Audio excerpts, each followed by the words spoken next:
Alright guys, so we were talking about going for the storage topic, then we will talk about or try to start that other lab, which is Hyper-V, of course, very important. So about storage, that we have so I'm just gonna create a diagram here, and are you able to see that board clearly with lights on? Oh, that's like here it's okay, that light is yeah, actually putting some reflection there.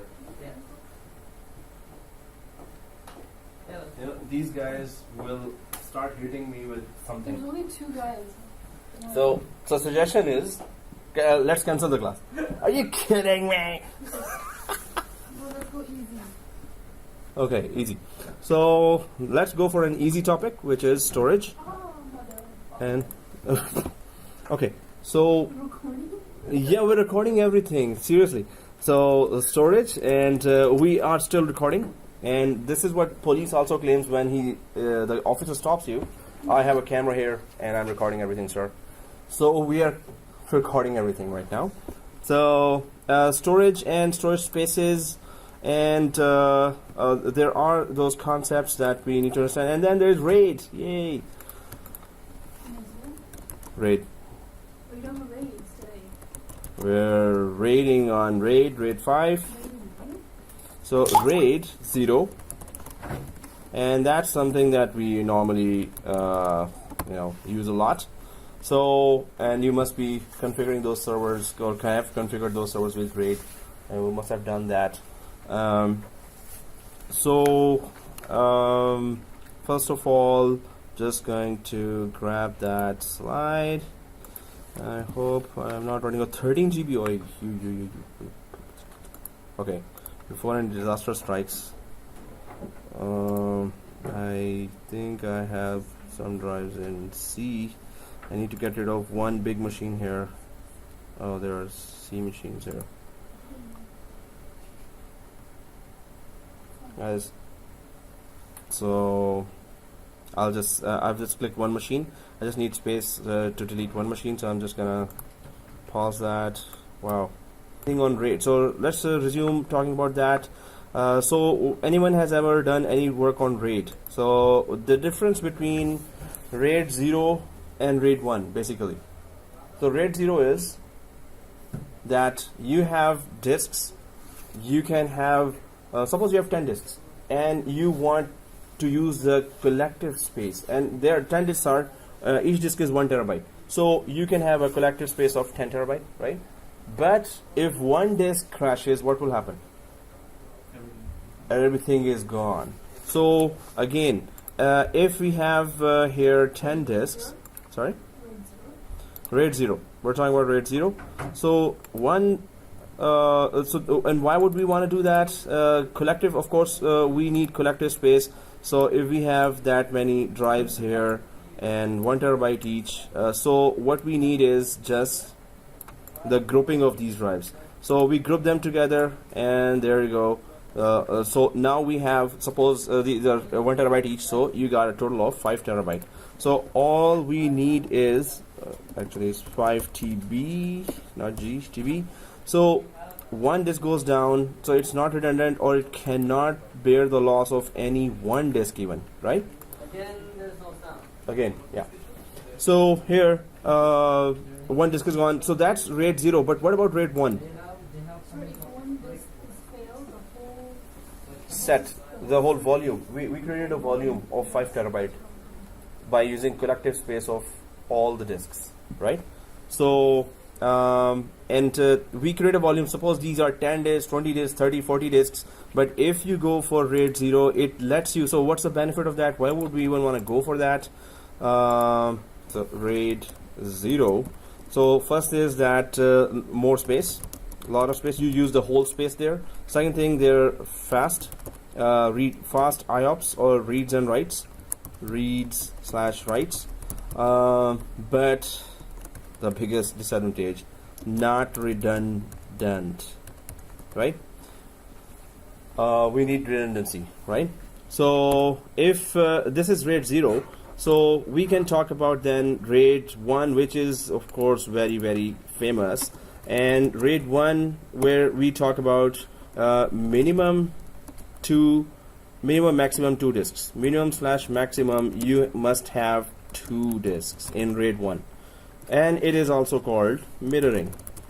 And in mirroring, so what if we lose at loss, it can bear the loss, it can tolerate the loss of 1 disk, right? So if 1 disk goes, the other disk, which is the exact mirror of the other, will keep the show running, or will keep the software up, will keep the operating system, everything will run. It will just buy you time to go to the shop and get that other disk and just put it back, or you must have it in the storage somewhere, that disk, or order it. Better you have a disk there, right? So it can bear the loss of 1 disk, and so pros and cons of this. Why would we want to even do that? So it can bear the loss of 1 disk. Then there is so less space is disadvantage here. More speed, IOPS, input output per operations per second.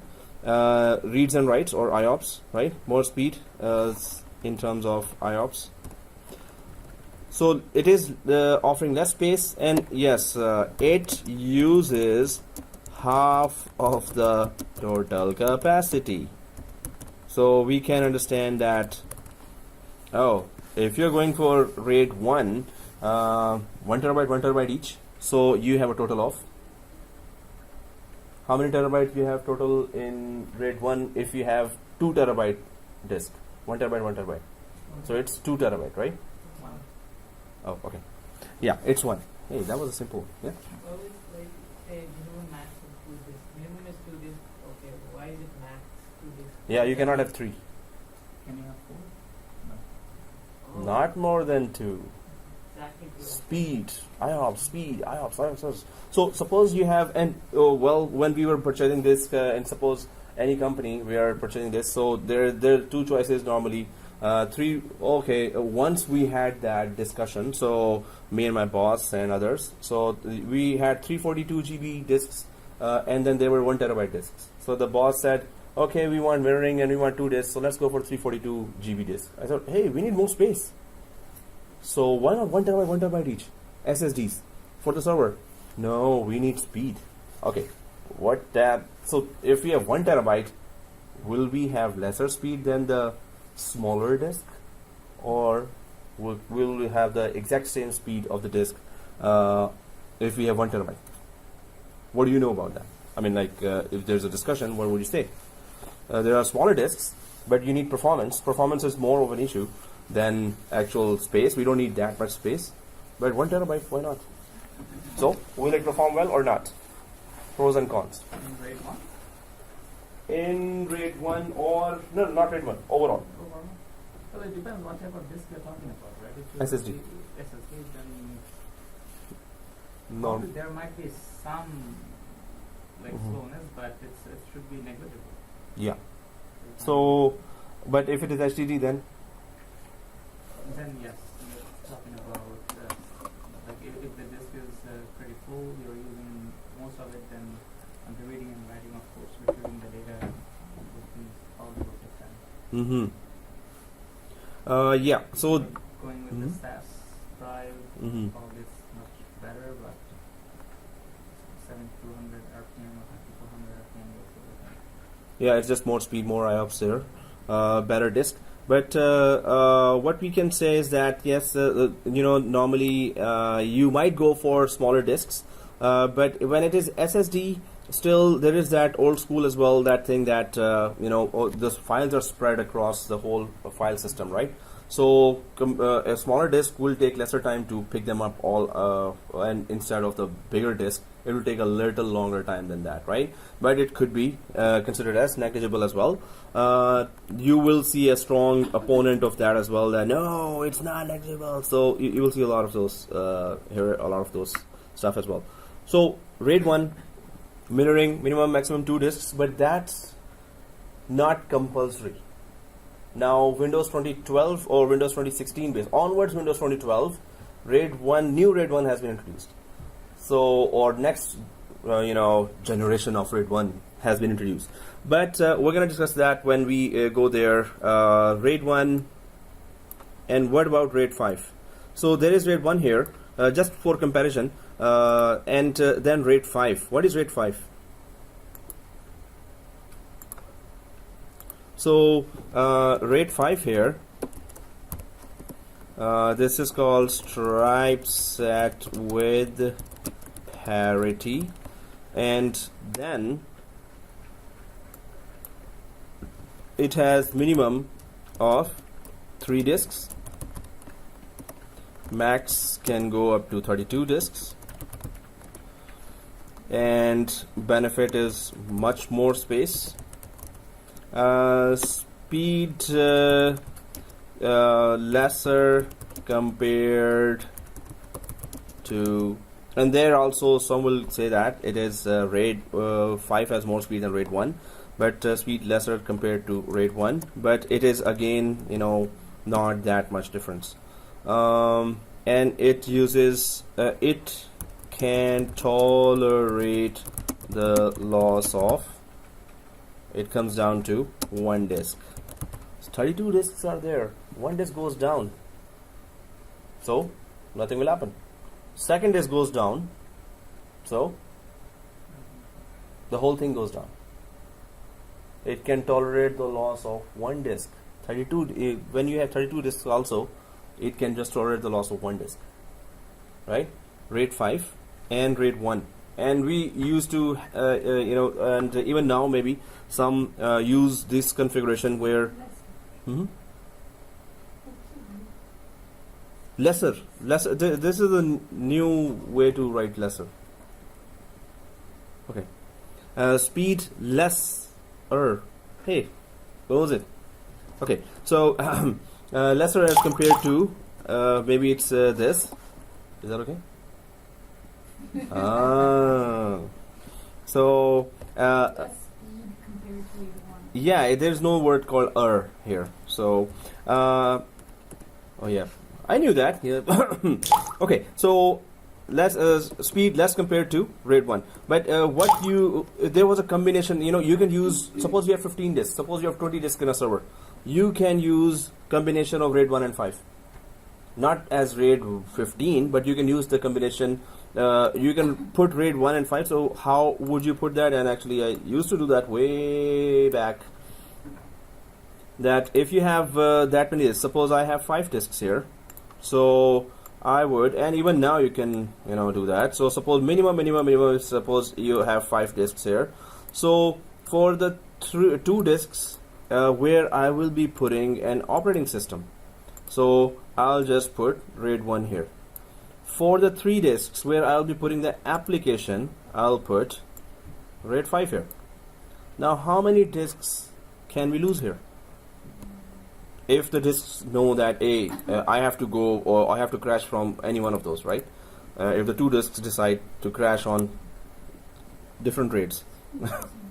So RAID 1 here, and this is RAID 5, right? RAID 5. One mirror, so whatever one disk has, the other one also Yes, has. exactly. So you can, even if you lose one, but then it can bear a loss of only one. So Yes. if you only have 2, you can't. If you lose one, you lose the whole thing. If you lose one, the operating system will still not crash. So what I was saying here, yeah. See this, OS will not crash. So OS we used to put on RAID 1, and application, enterprise application like Exchange or anything else, we used to put here on RAID 5. Application file, SQL Server, I would just put there. So if you lose 1 disk from here, from this, so operating system is still working fine, right? Unless the other one goes, of course. So it is buying you time now, RAID 1. Just go run and just replace the disk. Take out that one and just put the other one, right? I used to just enter a data center, and then just it was small university data center. So coffee in hand, of course, we cannot do that. But hey, who cares? So anyway, I would just see all the racks till the end of that. Hey, any light that is not green or amber light or red light. So red light. So run, take out the disk and coffee in hand, go to the store and just take it, unpack the new disk and then run back, coffee, done. Because, but that was, those days when there were no cameras in the data center. Thank God. Now we can't afford to do that. But anyway, that's what we, in the back. But even now, you have to replace the disk. You have to just call the data center guys, ops guys, operations guys. Hey, there's a amber disk there. If you have, suppose IBM servers or HP servers, you have the remote management software that actually or there will be P1 alert coming to you. That disk is down, run. That's it. So you would replace that disk. RAID1, but this is one combination. There is 1.0 as well. RAID, that is called RAID 10. So this is 1.5. This is 1.5. This is separate, different. So, but we first understand that what is RAID 1, what is RAID 5. And in case one disk goes from RAID 1, then still the OS is running on top of it, and then applications are still running, they don't care, right? One disk goes down from here as well, you still have time. Run and just replace the disk, because application they can bear the loss of one disk here and bear the loss of one disk here. If only one, you can also use from RAID 5, right? Sorry? The loss of one disk. Yeah. 2 disks. Oh, 2 disks here, second disk here, while one is gone, second disk here, well, there, you have no choice. But here, suppose you have 32 disks, and second disk is also gone, the whole thing goes, the whole volume is gone. So if you have like RAID 10. Now, RAID 10, what is RAID 10? And you will see that as famous. I don't know. So, what is 0? RAID 0. RAID 0 is collection of disks, right? So you just combine, you put one volume on top of 10 disks, 20 disks, 30 disks, and RAID 1 is mirror them. So what does that mean? If you have, there are 2 diagrams here, and maybe I'll just ask you how do you recognize that. So, and you can create it that way in your, when you suppose you have a new server there. So you will just be, it will ask you what RAID you want to create, right? So select 2 disks, RAID 1 will appear. Select 3 disks, RAID 5 will appear. And select, so suppose we have a bunch of disks here. So we can create a volume on top of that. So either, there are 2 ways. You can create here RAID 1. So there are 2 disks here. Now there is RAID 1, and then there is RAID 1. There is RAID 1. Now 3 RAID 1s you've created. So, and they're all 1 terabyte each. So how many total disks are usable here right now? 3. Because why 3? There are 6 disks. Why did they say 3? So this is RAID 1, RAID 1, RAID 1. So RAID 1 uses half of the capacity, total capacity. RAID 1 uses half of the total capacity, right? So now you can lose from each, but you have very less space here, right? You can lose from each, but I hope the disks know that they have to crash. What way they have to crash, and that is where you don't know, right? They don't know as well that I'm about to crash from the wrong one. Oh, already there's one crash. So I'll wait for that other disk, then I'll crash. So it doesn't happen like that. So just you can then you can create this way, or you can create the other way, which is you create a RAID 0 first on, suppose there are 6 disks or 8 disks, and you group them together, and that so this is RAID 0. So this is RAID 0 created.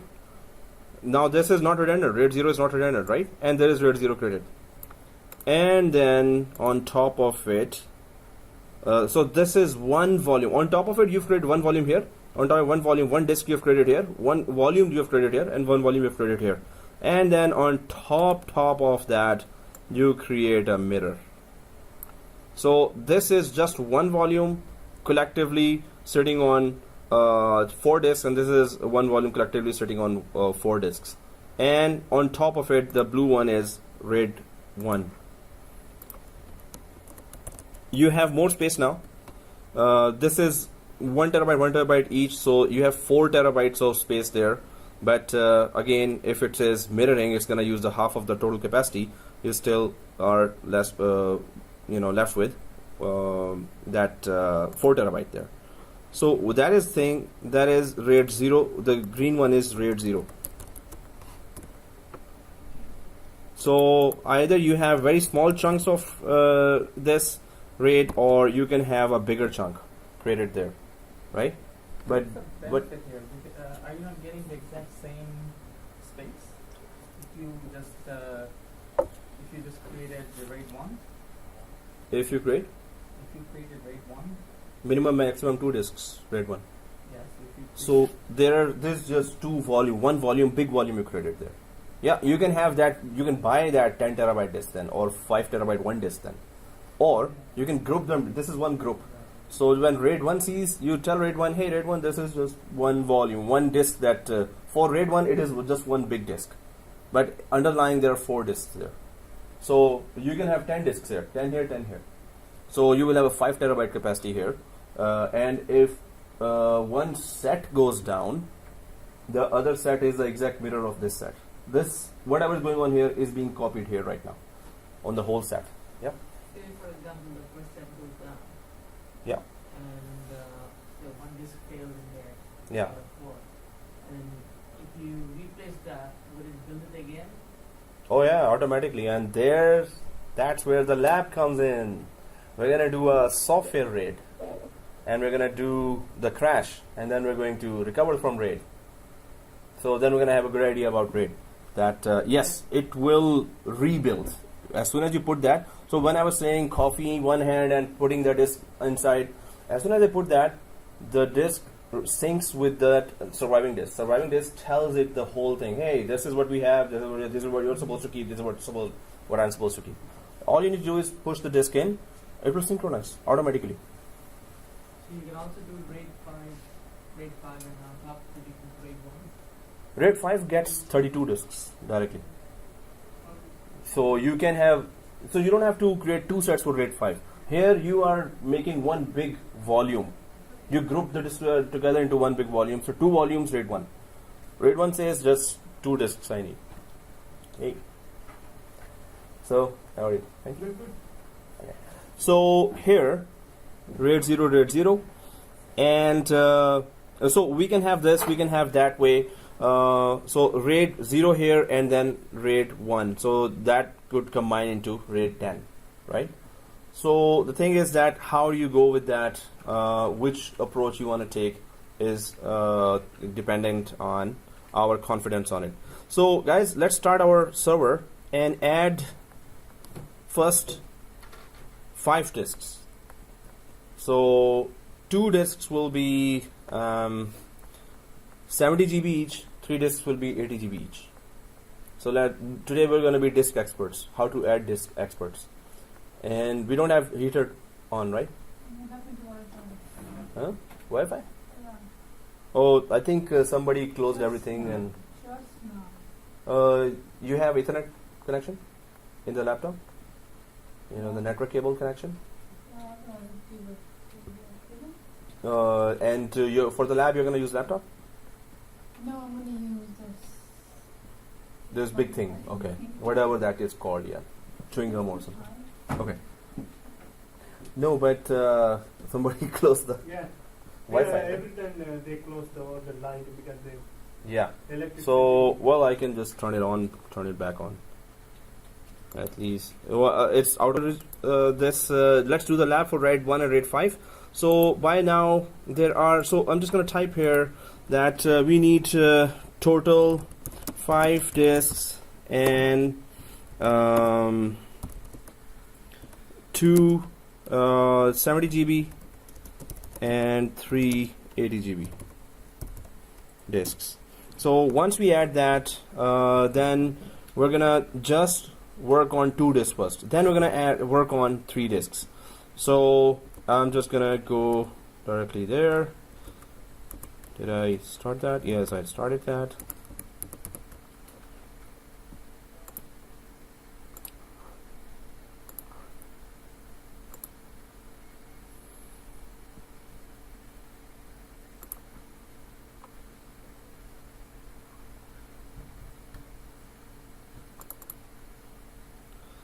And then again Monday.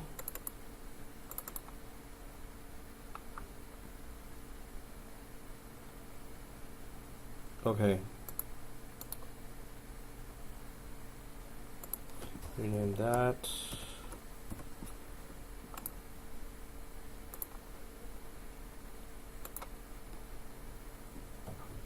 I copied.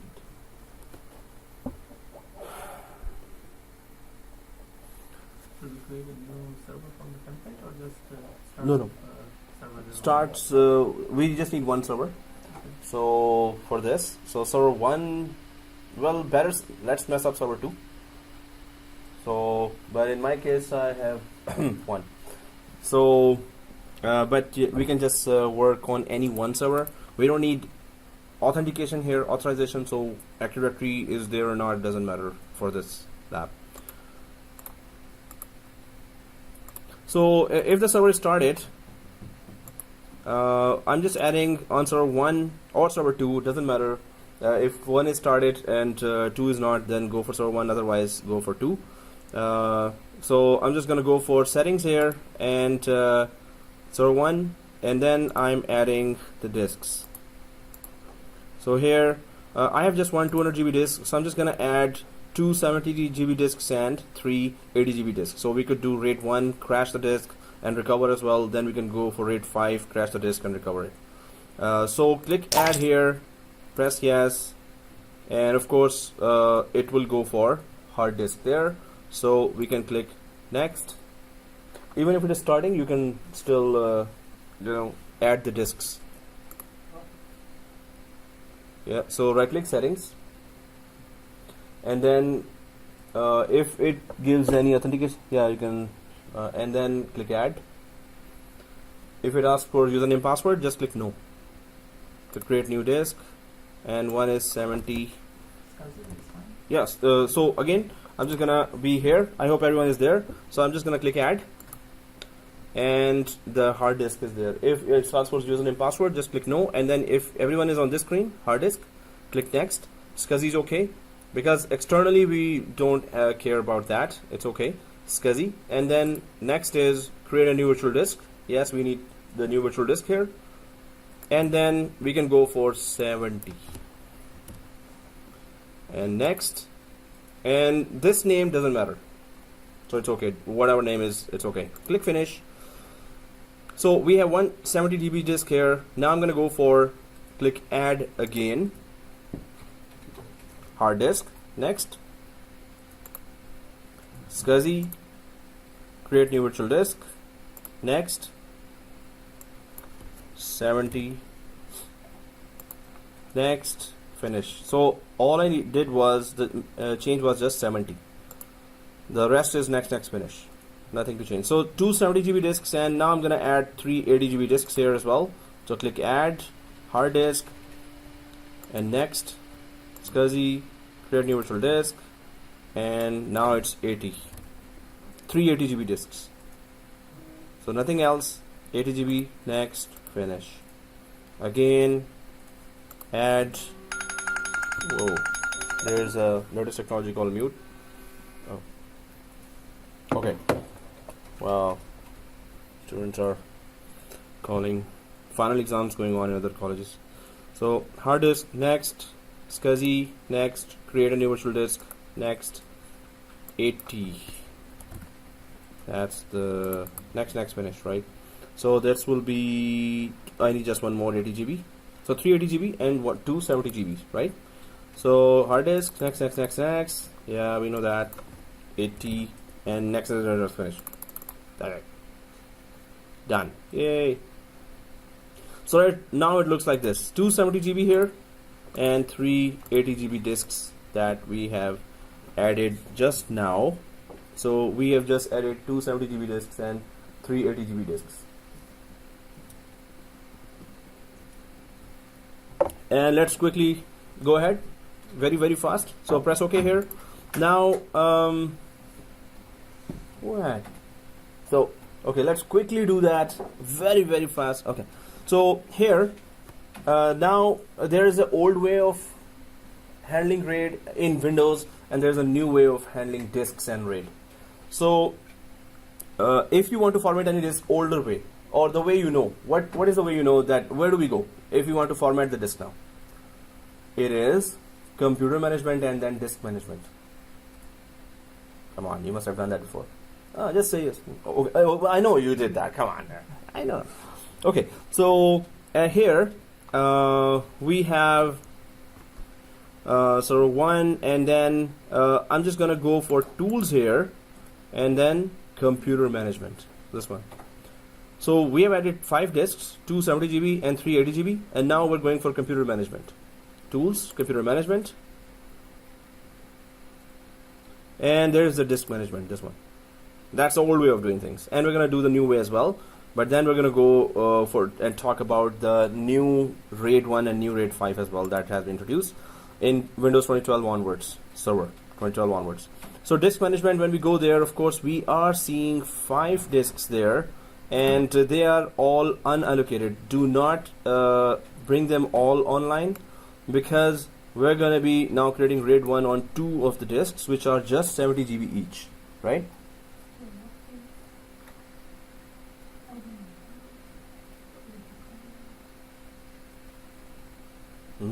Somebody is coming after some time. Okay, so add 2 disks for 70 GB each. So guys, if we are here, so it says offline and offline here, right? Offline. So if we right click here, just make online the 2 disks that are 70 GB. Do not make online the other 2. So if I right click and online disk 1 and right click online disk 2. So disk 0 is of course our C drive. Disk number starts with 0, 1, 2, 3. So I have they are not initialized, but they are online now. Disk 1 and 2. But disk 3, 4, 5, 6 are still offline. So we want them offline. So what about that disk that we did online? Now if just after doing it online, if we right click here, you can see that there's new simple volume, new span volume, new stripe volume, new mirrored volume, and then new RAID5 volume. So if we put the 2 disks online only, they're not enabled. We cannot create mirrored volume. So this is all, these 2 are the only that are redundant, right? RAID5 and mirrored. So we're going to initialize only those which are online. So right click, initialize. Disk 1, disk 2 are initialized here, right? So whichever are online, the initialization detects them and then asks that you want to create a master boot record which supports up to 2 terabyte disks, and GPT which supports more than 2 terabytes. Any number of it goes up to 64 terabyte, or even much more than that. GPT supports bigger partitions, more number of partitions, and much larger partitions and bigger disks. So MBR just 2 terabyte disks. Well, right now we are sitting at 70 GB each, right? Question? Okay. No idea. Okay, so where art thou?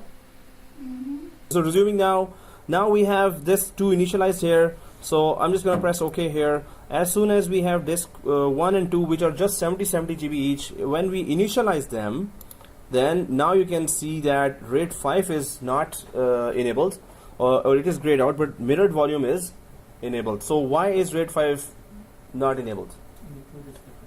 And it minimum 3 disks are required to run RAID5. So that's why it's not even enabled there for us to work on. The rest are all non-redundant.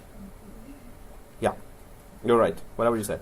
So but let me know that yeah, RAID 5 will not be enabled if it doesn't find the minimum amount of disks. As soon as we enable 3 disks separately, you will see that RAID 5 will be enabled there, right?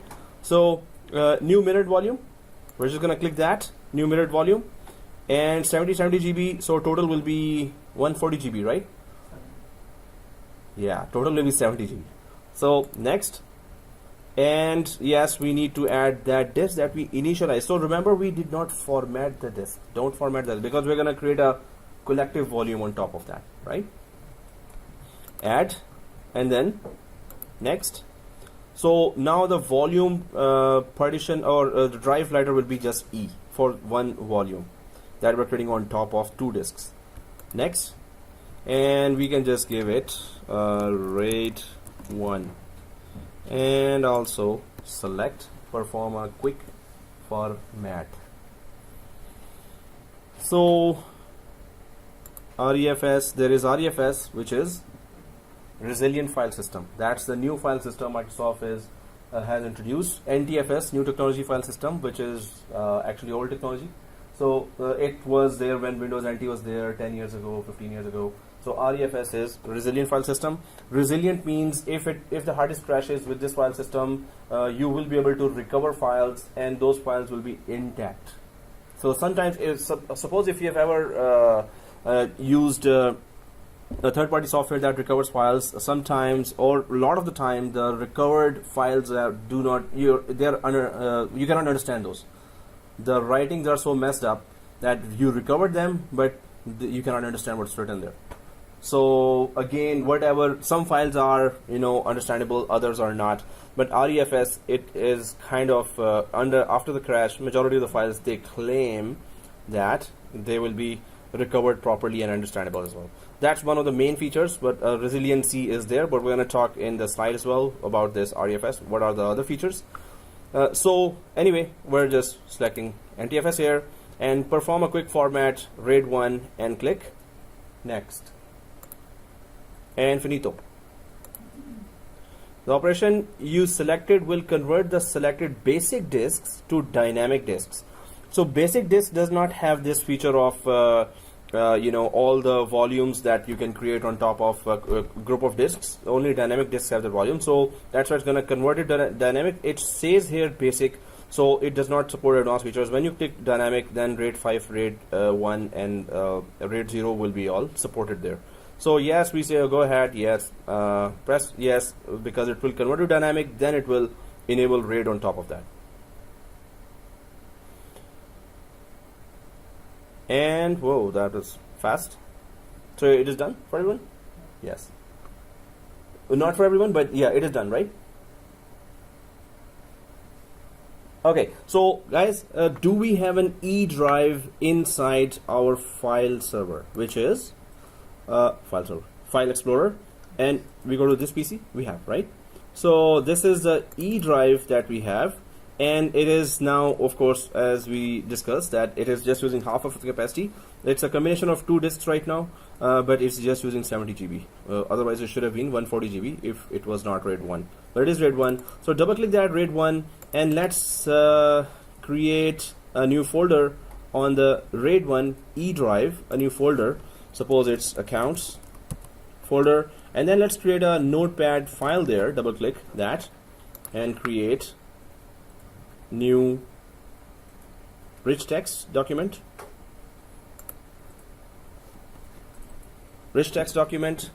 And here just is accounts as well, and let's start working on it, or let's just put something here. So once you create a folder called accounts, then you create a file inside the folder called accounts, then we just put some very intelligent words there, or encrypted words. So this is, I'm saying that yes, I love samosas. So anyway, so we can just close that and save. Now this means that we are doing reads and writes. We are sending reads and writes to that disk, right? So double click, and yes, we can do it. So now we're going to, when we crash the disk, we're gonna close and open, close and open, close and open. Why? We will need to send reads and writes there. We need to read from the disk that one of the disks we crashed. We're gonna still do the reads and write operations, right? So this will prove that, hey, we're good. it's redundant, and we just lost one disk, and see, nothing happens. We're working fine, end users is working fine. But if end users are working on it and one disk goes down, suppose when you ran and you have another disk, you put it to the second disk, when the resynchronization starts, the performance gets degraded. So whenever the resync starts, the performance normally is affected. Now guys, this is software RAID. In your production environment, it will be hardware RAID. Hardware RAID is much faster than software RAID. We don't use software RAID there in the production environment, but you can use that to impress the boss. Okay, don't do that. And bosses are technical, right? So they will know which RAID is telling me. So anyway, there now you have this end user working. When resync happens, you have to make sure that end users, you cannot do anything about it. It's just going to be some degradation of performance when resync. When the disk is resynced, when the new disk is resynced, then the performance will be perfect. Okay, again. So we have opened the file, but we're gonna do reads and writes there. So I'm just gonna go to the server 1 while the user is working on RAID1 E drive, which is a collection of 2 drives, 70 GB each. So right click here. Let's go to back to the settings, because we're going to remove one drive. So we know very well now 70 GBs are where we created RAID1. So any one of those we can crash now, right? So well, first one or second one doesn't matter. So so guys, just once press remove and do not click. Did I do that? Okay, because it didn't. So because it got unselected. So just once click, gone, right? So there's 170 GB here, right? And let's just go there, press OK, and write, close, save. If the disk was not there, it would be asking for a separate area to save. That E drive is gone. It would say E drive is gone. You don't have an E drive, but you have an E drive here because it's there. Sorry? For a second. You want to join in the fun, right? Okay, resuming now, and we can work perfectly. And I'm just sending the reads and writes there, and it's still gone. One disk is only working, so it is giving us time to run and just put that disk back here. But what we wanted to know here was that what is the report here now on the disk management, how it is seeing that now. Of course, there's only one disk, and it says failed redundancy, right? Failed redundancy. So we have to replace that right away. If I go way down, there's the other disk, but it says it is missing now. We know it is gone actually. We've taken it out. So let's quickly, it is a race against time always in a production environment. So let's quickly go to server 1 and add another 70 GB disk, right? So right click server 1 and go to settings. Redundancy means, ka matlab means, what does it mean, right? Translation provided by our teacher, right? Okay, so redundancy means that it is highly available. There's another one of this is available, and that also means that. Oh no, just kidding. Okay, so settings. Highly available. Redundancy means there's one more of it. So if one goes down, the other one will still keep that same application or OS. It will keep it running. So here, settings. So we have just one. I'm just going to simply add. This is like I've gone to the data center and I just push one disk inside the bay on the disk bay there on the server. So I'm just going for add disk, next, and 70 GB. So we're replacing the disk, and now we're gonna do the resync. And during resync, we're gonna try to work on Notepad again. In our environment, this is just a very small disk. Normally, it's 1 TB disks there or 2 TB disks there. So in that case, the resync takes longer time. And if there's a huge data inside, it takes much longer time. And performance is degraded. But with hardware RAID, it is not that degraded. It's still, users will say, hey, it's kind of slow now. So that much. So click finish here. Now you have the second disk here available, and press OK.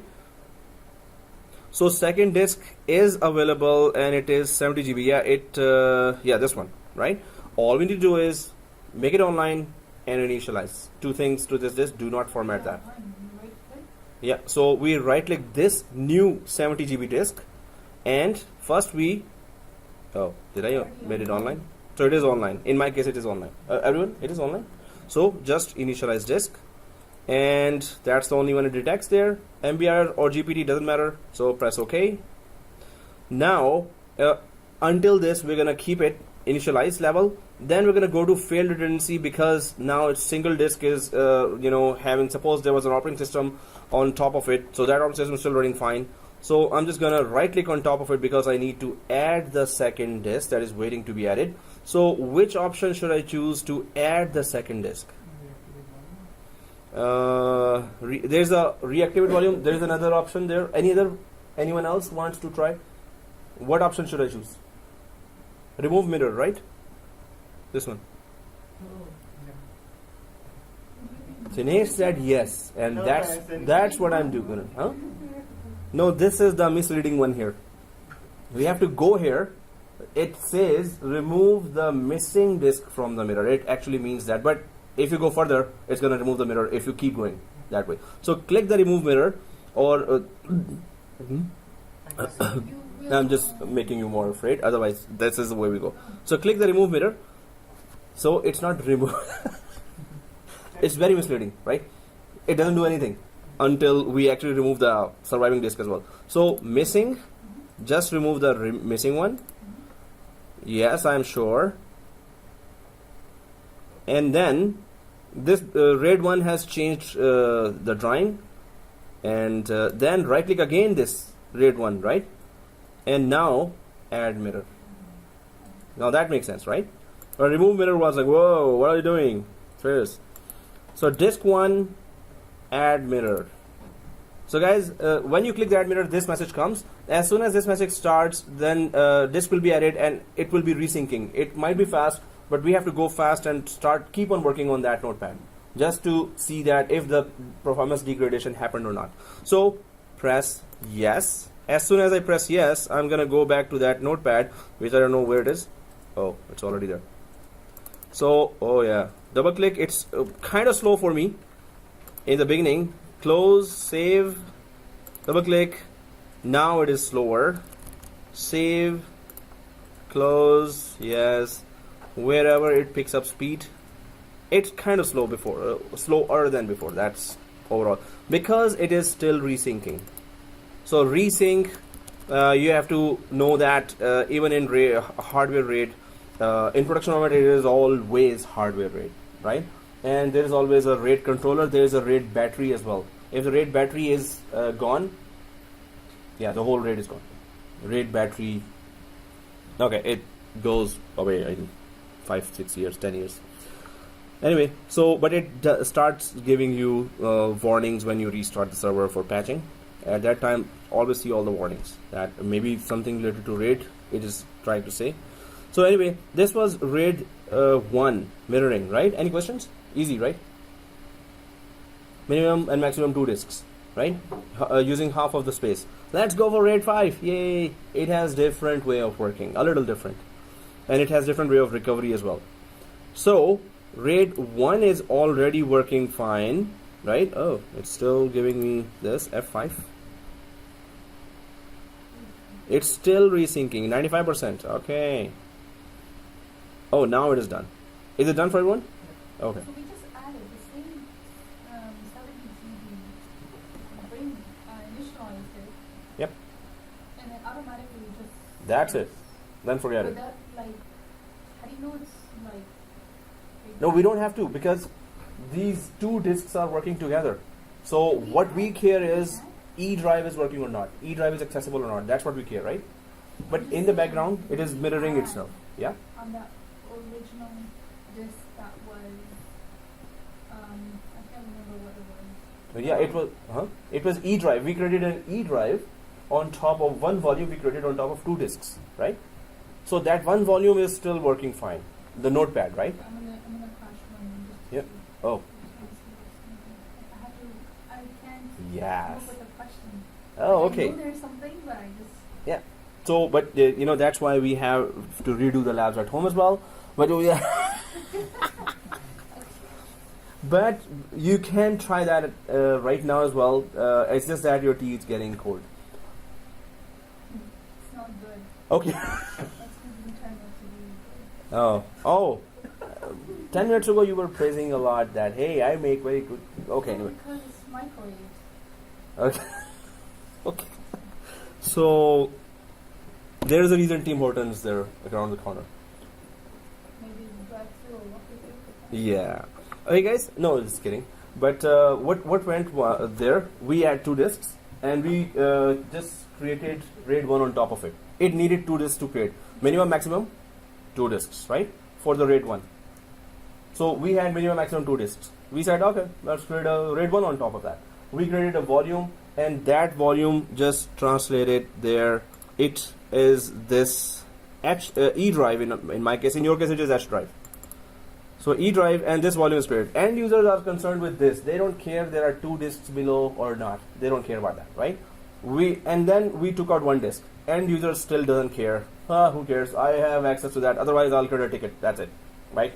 So, but we are running for that to save our job, and then we replace that other disk, and then it resyncs. But what we're saying that when end user is still keep on working, the end user feels that now the performance is degraded. End user still doesn't care and has no idea what's going on in the background. But we just replace the disk, and that new disk got resynced or updated by the old disk, which is there, right? So old disk just told, hey, this is all the information you need to know. But while it is transferring, the performance is degraded for the end user. If the end user files are there, they're there. So this is what happened, right? So now we can go for the RAID 5, yay! And that's the older RAID 1 and 5 we're talking about. Then we're going to go for new RAID 1 and 5, the improved one. Oh, okay, let's go ahead.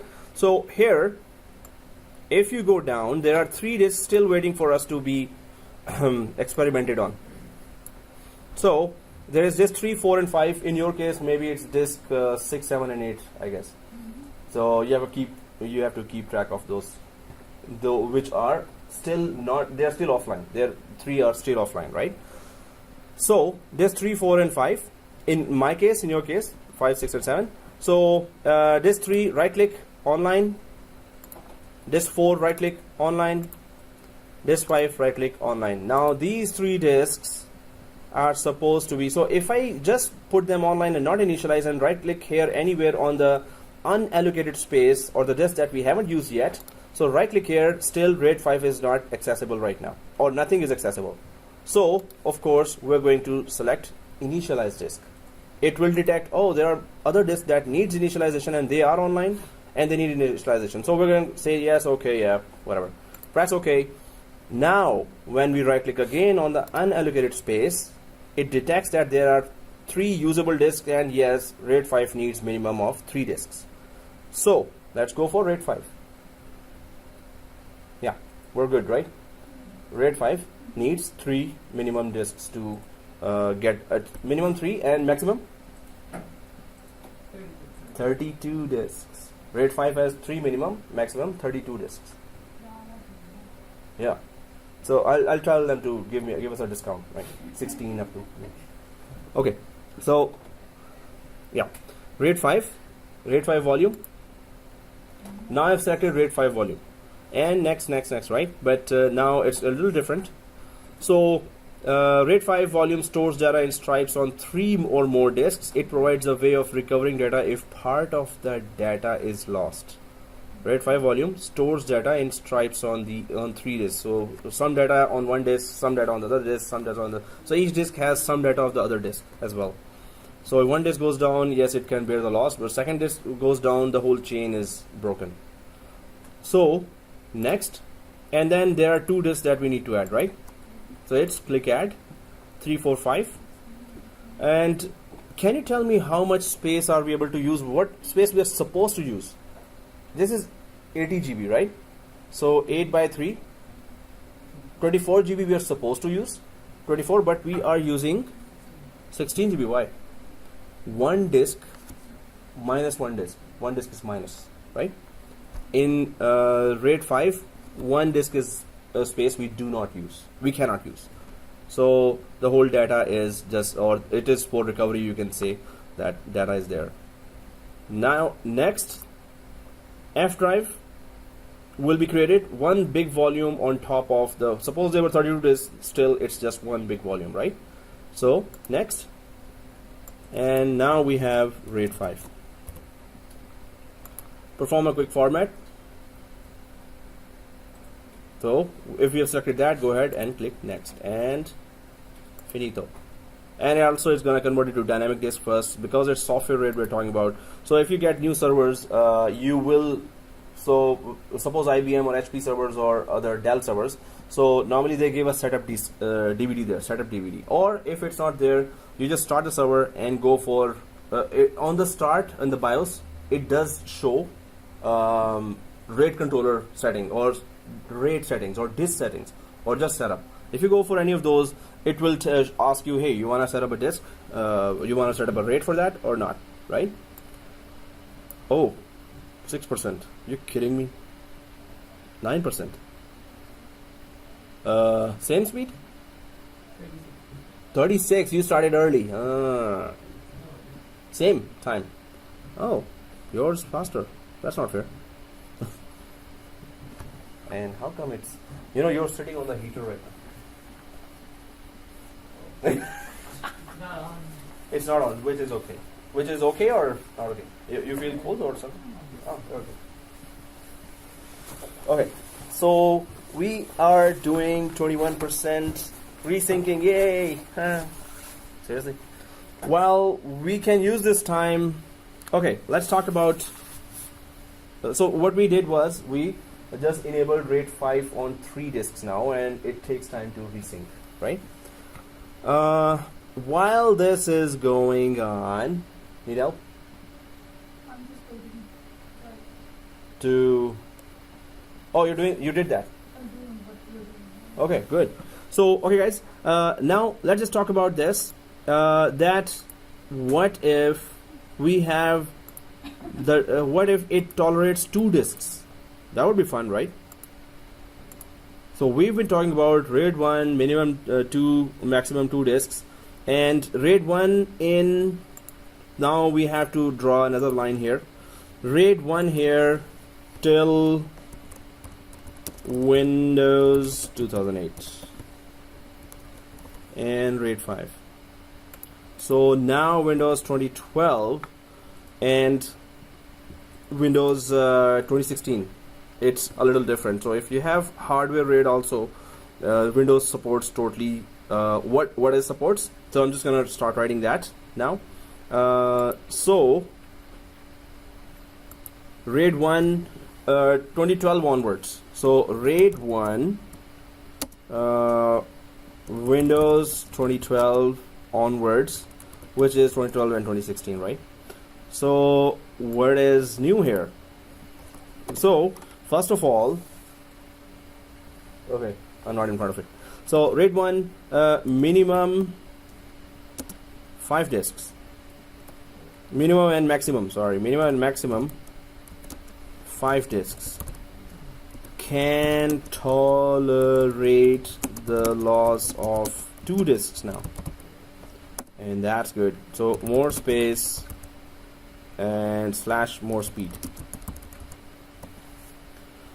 So onwards 2012, it is different story now, and because it has increased the disk number, so it says that now we have programmed it in such a way that it's going to tolerate the loss of 2 disks, and that's the same story with this RAID5 here as well. That RAID5, but of course it's minimum maximum is still 32, but RAID5 has here minimum 7 disks. Minimum 7 disks, but not maximum. Minimum 7 disks and max 32. 32 disks. Can tolerate the loss of 2 disks as well. More space, more speed. So that's onwards. And 2016 also, of course, we are able to do that now. So it can tolerate the loss of 2 disks, and we're gonna actually now remove 2 disks instead of 1 disk. We're gonna crash 2 disks, then we're gonna crash the whole thing, and we're gonna see, because we haven't seen till now, if the whole thing actually crashes, what happens? What happens to that notepad that is still surviving, right? So, we can understand that E drive will be gone, so you have to save it somewhere else because it's loaded on the memory. So you will have to save it somewhere else, right? So RAID1 Windows 2012 onwards, minimum maximum 5 disks, and RAID5 minimum maximum 7 disks here. So this is now the new RAID. While this is going on still, we haven't done the RAID5, the older one, till Windows 2008.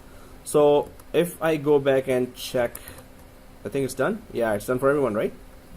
Alright, so let's go ahead. Now this is F drive for me, so maybe it's the F drive for you, but let's just check the new drive letter that we have here.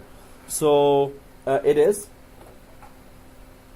the yellow folder or the file explorer. I have RAID5 1 volume here, which is 160 GB or 8080, 2 disks space is there, right? So RAID5 here, and let's double click RAID5, do the same stuff there. So I'm just going to click the new folder here and sales, double click sales, and then create a new notepad file called sales as well. Very rich text document. So sales, and double click that, and again we're talking something very intelligent, and close and save, close and save, and we're ready to do that quick crash test here. But recovery of this is a little different from the recovery of the other one, the RAID1. So RAID5 recovery is a little different. Let's see how it is different. But the end users are working on RAID5, and this has suppose 32 disks, then you have a lot of disk space there to work on. So let's go again to server 1. Now we know the drill here, what to do. So minimum 3 disks, right? So then RAID5 gets created, and it can tolerate the loss of 1 disk. RAID1 and RAID5 both can tolerate the loss of 1 disk. So of course any one of the disks, I'm just going for any one of the 80 GB disks, selecting that and remove. Gone. Press OK. And yes, of course, here sales document. End users are okay, they don't care. We are on the run, we're getting paid for that. So we're still working on that, right? Now it is working fine, and of course we have to check here that how it is showing failed redundancy. There are 3 disks, but failed redundancy because minimum of 3 are required. So of course we need to recover from failed redundancy status here. Any other disk goes down, we're done, right? The whole volume is gone. You better have a backup of that, right? Normally we take backup every day, or incremental backup every day, and full backup every weekend. So incremental backups are normally going on there. So failed redundancy, we have to recover from that. So how do we do that? 1 is missing now. Same drill. We go back and just add a new 80 GB disk now. Yeah, so right click server 1 again and settings. Don't you want to remove another one and see what happens? And just crash the whole thing? Yeah, that would be fun. No, we can just remove 2 then. So first we add, we need to see that procedure of adding. It is a little different from RAID1. Then you can just remove 2. Oh, we'll do that, right? Settings. And let's just click add and just add a new 80 GB disk.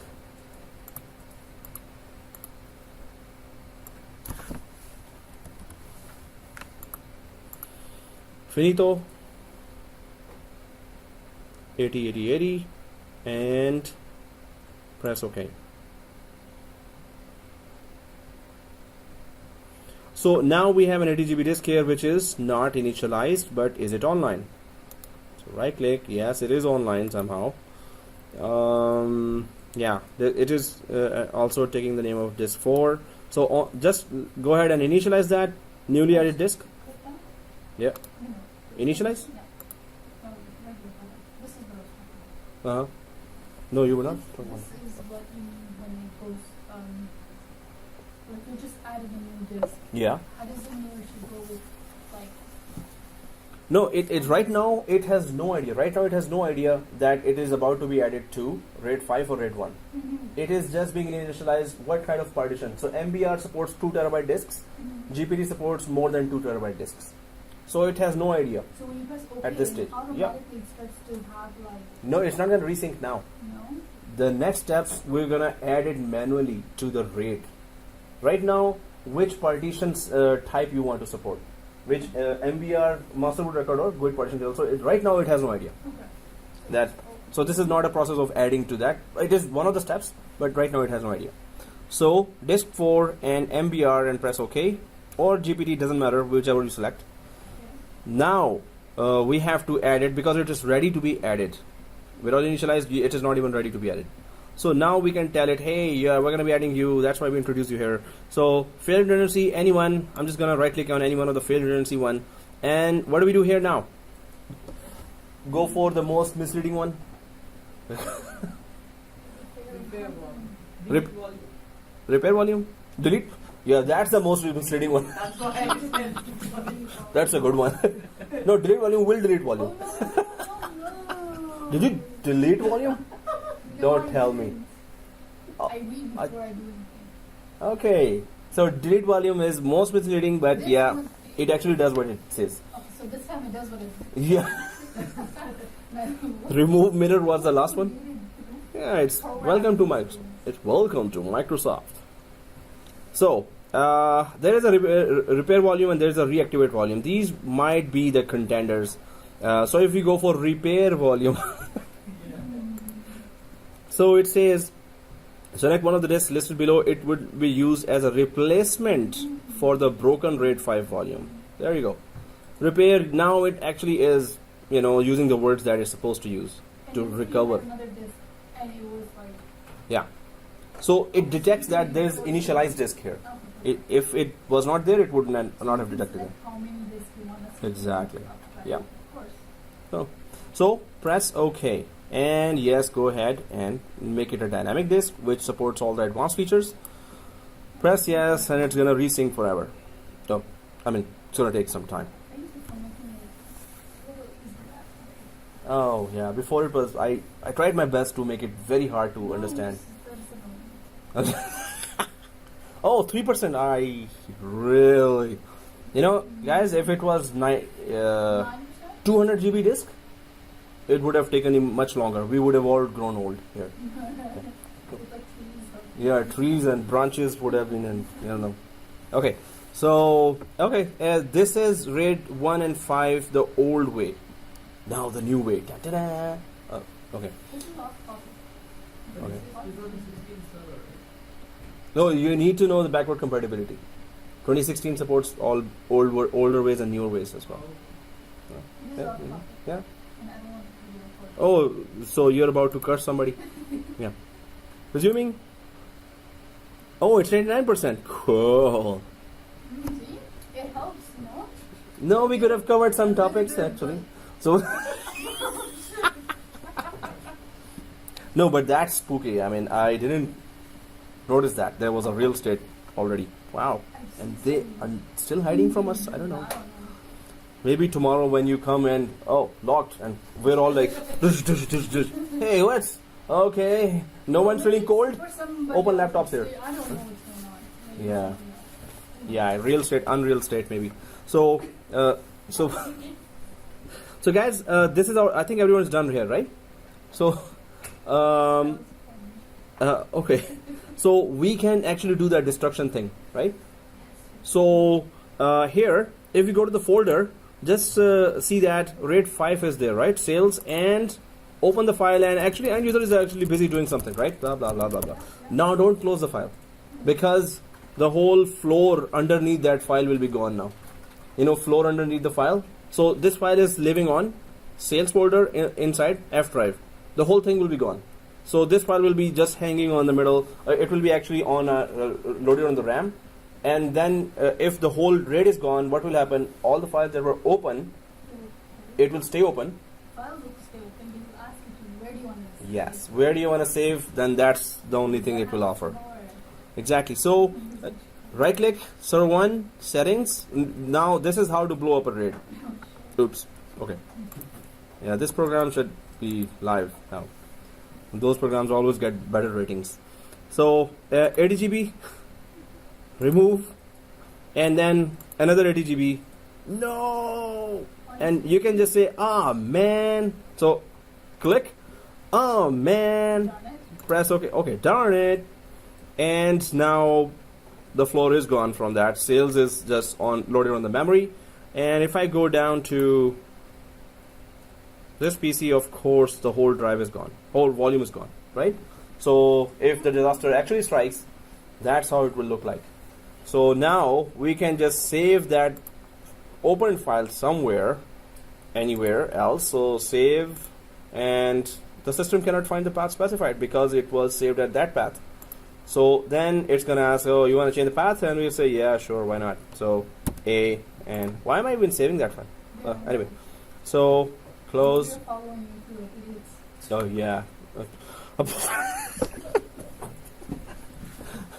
Something seriously wrong in that tea. I understand now. You should make it a tasty one, because then. The tea is weird and the crystal is bitter. Oh, that's why the whole sentences are bitterer as well. So, bitter statements are coming.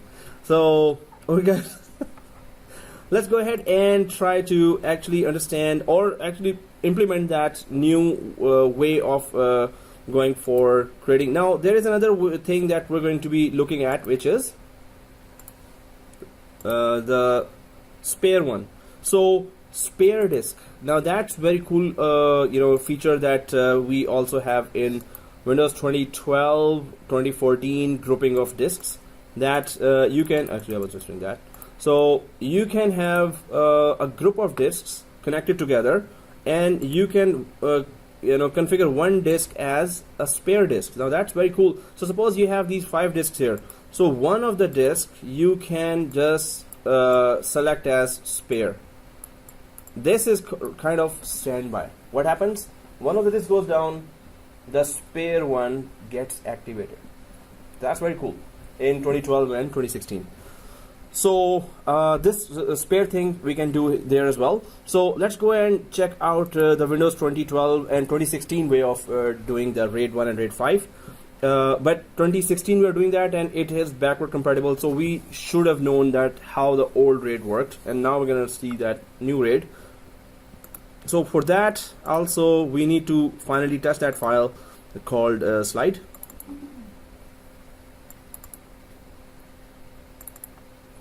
And there are just a couple of million folders here that I have to go through.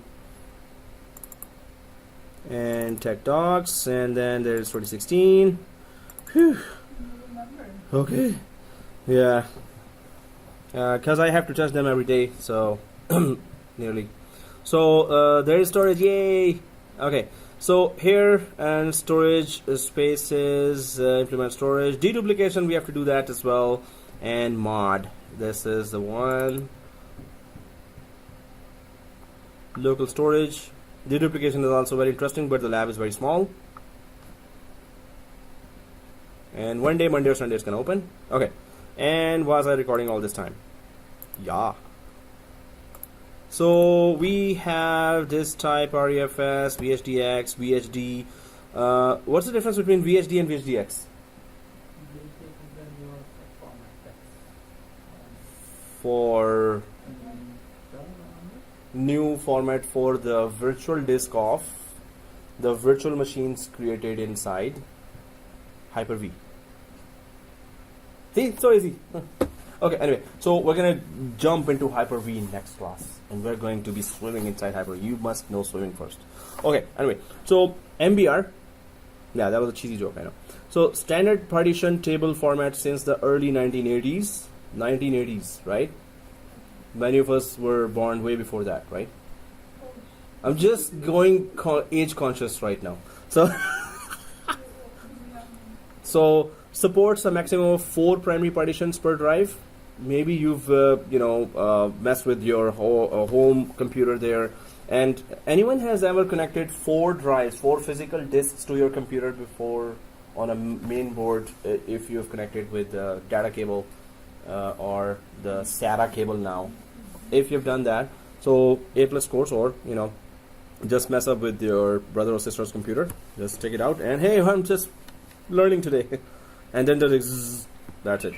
Okay, so can partition up a disk up to 2 terabyte. That's where the limitation starts here. MBR.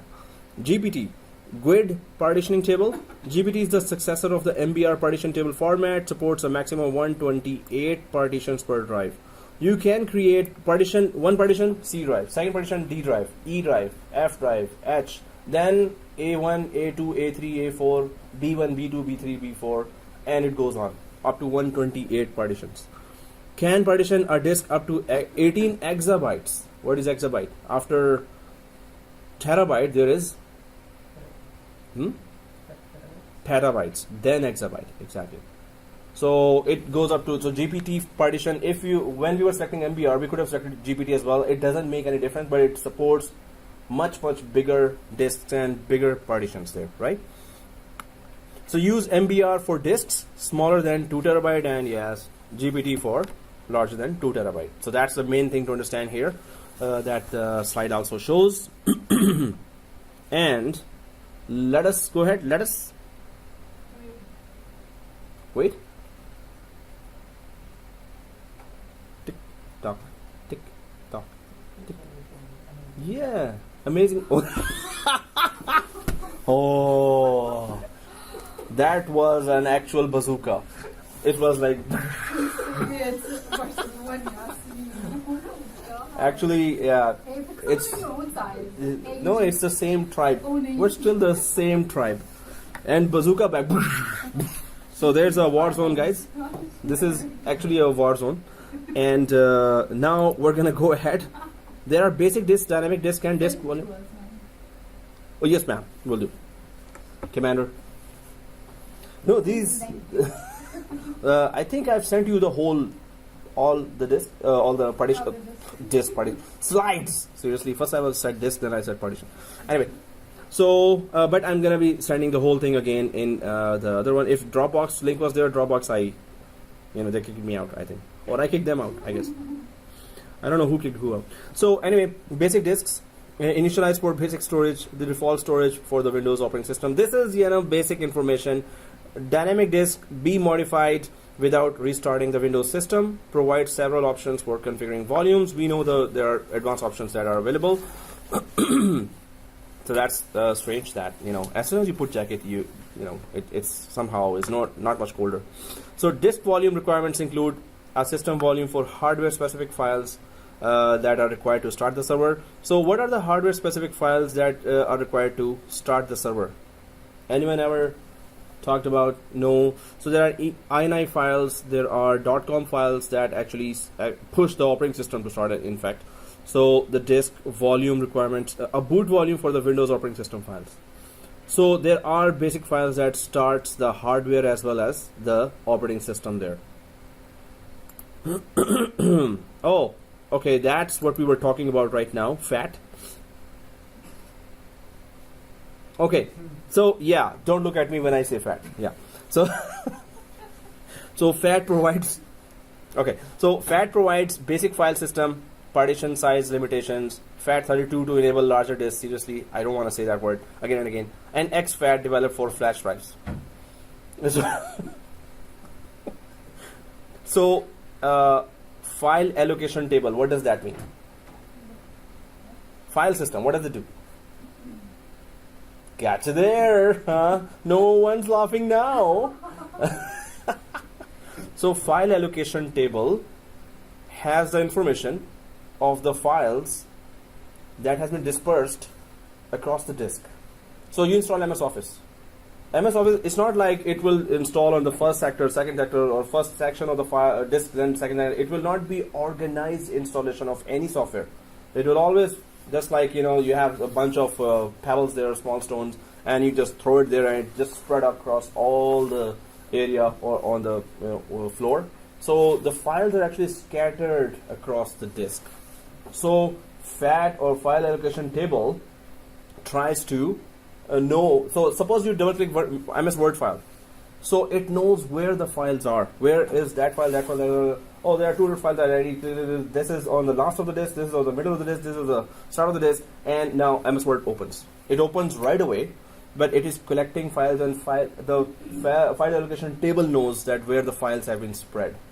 We do a defragmentation of the disk to collect the files and put them together so it starts faster then, right? So these are the tables, but they have different features as well. NTFS provides security now. So auditing and journaling, security, access control lists, and encryption. So it provides file level security and folder level security. You can right click in NTFS one file and you can remove access for every user. And you can give one user access to that one file. So you can protect one file even. Or you can encrypt one file. So true or false? If we encrypt a file, it is so much protected that we cannot, two things will happen. True or false, right? Two things will happen if you encrypt the file. One is that data is unreadable. Second thing is the file cannot be deleted. One is, when you encrypt a file, data is unreadable. Second thing, file cannot be deleted. You cannot delete the file. True or false? Time up. Data is unreadable, that's for sure. But Yeah. file cannot be deleted. I'm not sure about that. The whole, like, is it? So encryption just does what? Makes data unreadable, protecting the data. But can we still delete an encrypted file? Yes, we can.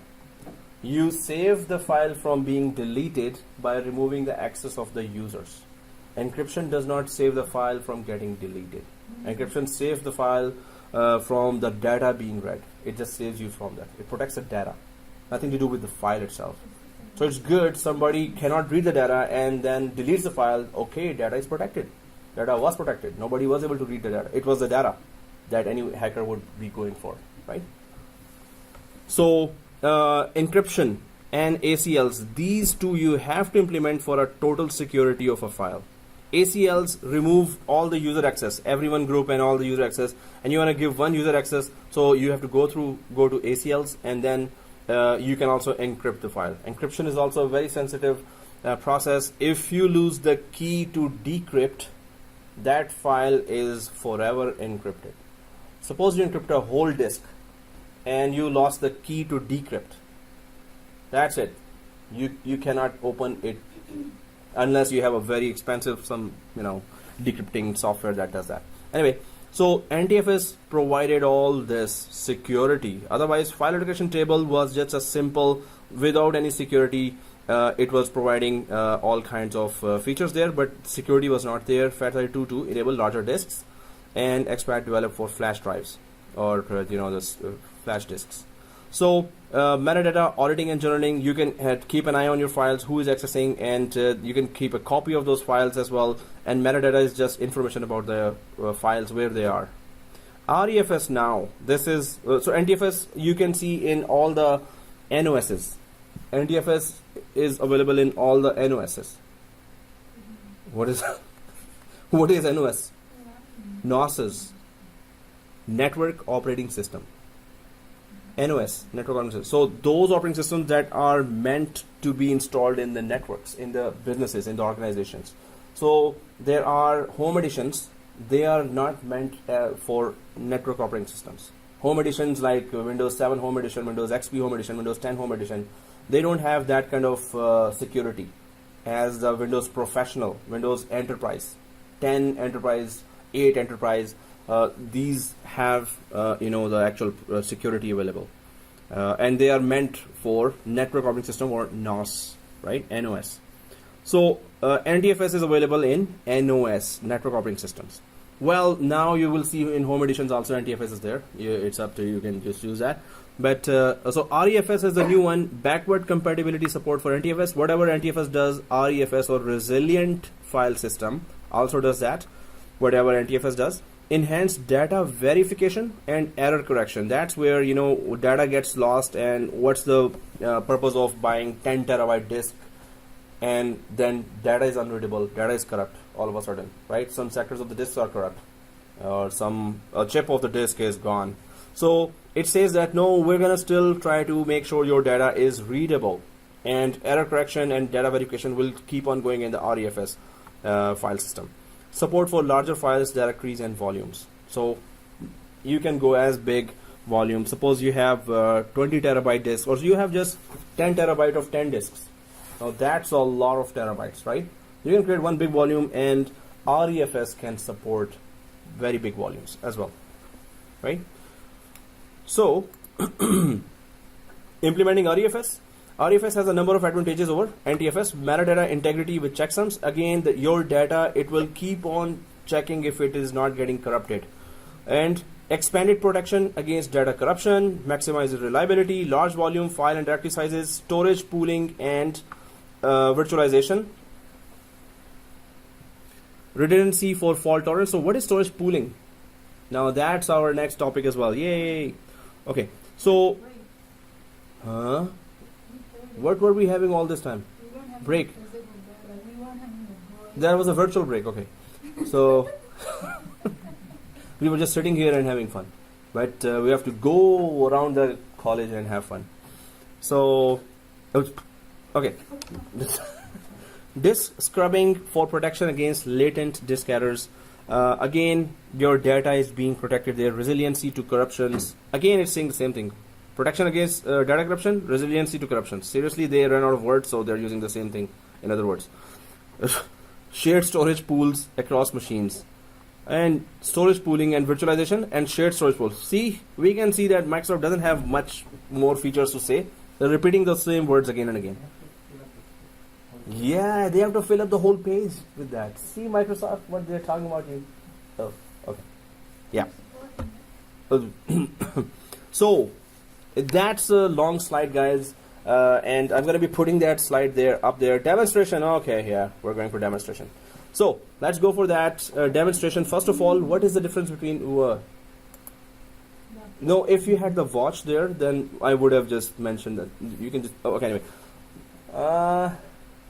So 10-minute break maximum, right? Because we have a topic that is a little longer. So 10-minute break or no break? So Moses says no break. So let's just, he says no break. That's why I didn't say anything. You will be cursed if you don't have a break. So 10-minute break now. That's why I didn't say anything when you said in this class anyone has something else to say. I was like, I didn't say anything. I say nothing. So I knew he would listen to it. okay, so resuming now, and storage pool and storage spaces. What are these two major, main concepts there in Windows 2016, 2012 as well? So storage pool, we have to understand. Storage pool is about grouping of disks together. Okay, so storage pool, you have 10 disks. You will group them together and make one pool. So you can call that pool as like pool 1 or disk pool 1 or ACC pool 1, which has just disks that will have data for accounts department. Suppose that's the scenario. So you create a pool of disks. So this is hardware level that you work on.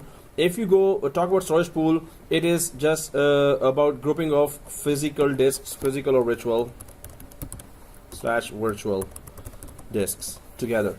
So that is called storage pool. So whenever you see that wording storage pool or storage pooling or disk pooling, that just means that you're grouping the physical disk into.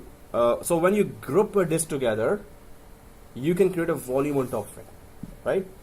So you have to group them together to create a volume on top of it. So the second stage is storage spaces, where I was talking about creating a volume on top of it. Storage spaces. These two, you will see that getting repeated again and again, and you will see that when we are configuring that, it will still keep on showing these. So storage spaces, it is the software side. So above is the hardware side. Now physical disks are there, you pool them together, group them together. That's storage pool, right? So it is the software side, and it helps us create, first configure RAID anyone comma, not comma, RAID, and then create volumes on top of the RAID. So storage spaces is a software side, storage pool is definitely, we can say, hardware side, although it is still, you know, we're configuring something. But when we say hardware side, that just means that you have 10 physical disks and you've added 2 more physical disks. Now there are 12 physical disks. You can add them to the same pool, or you can create 2 pools of 6 disks each, right? So we're gonna now create a storage pool, and we're gonna see that, oh, okay, that's what I mean. So storage pool, again, just remember that it's a grouping of physical disks, virtual disks together. Once you group them together, you can create RAID on top of that, and then you can create volumes on top of that. So storage pool, the stage where you group the physical disk or virtual disk together. Storage spaces, that's the software side where whatever you want to do with the pool of disks or the grouping of disks, right? So you want to create a volume on top of that. First you want to configure what type of RAID you want to configure for these disks, and then you go for the volume on top of that RAID. So storage pool, storage spaces, let's do that. So we're going to be actually doing that now when we go for the newer RAID1 and RAID5, which can tolerate the loss of 2 disks instead of 1 disk. So storage pool, storage spaces, that's 2 concepts. And then there is new RAID1 and new RAID5. That's the other lab that we need to do, and we have to do it the new way as well. So we're gonna go for file and storage services area instead of disk management, where we were managing the disks till now. So let's go ahead, let's have now on that our same server, now we can have 5 disks 60 GB and 7 disks. Okay, no, I'm not laughing. So if you want to test that storage pool, we have to go for that storage pool. So if you want to test that new RAID, we have to add those disks, right? So 5 disks 60 GB and 7 disks 50 GB. Can you go smaller size? Yeah, we can go small size even. So 5 disks 10 GB. It's a long time, right? So 10 GB and this 15 GB. 7 disks 15 GB.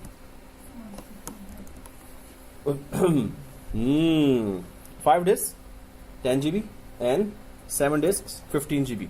So 10 GB we're gonna go for new RAID1, and exactly that's what we did in previous course as well, or in the morning lab, that we had to go down to smaller size because it was taking long time for resync. And RAID5 here, 7 disks. But now we're gonna go for storage pool, then we're gonna go for storage spaces, and you're gonna see the whole new way of doing everything here. So again, I'm on the same computer, and now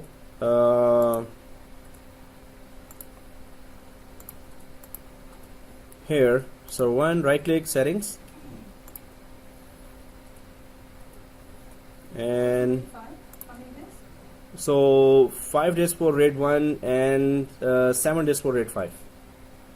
So one is 10 GB, one is 15 GB. So 5 disks 10 GB, click add, hard disk, next is okay, and then I'm just going for 10, and then click. Then again 4 more disks to go, 10 GB, next and next. Well, if you want, otherwise, yeah, even if they're there, doesn't matter. 2 added, 3 more to add. Oops. 10, 3, 2 more to add.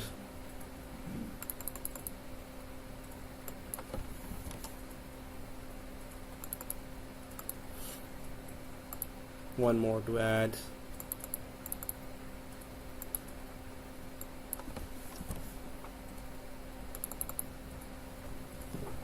So 5 10 GB disks and 7 15 GB disks. So add, and then hard disk, and now it's 15. So 6 more to add for 15 GB. Again 15.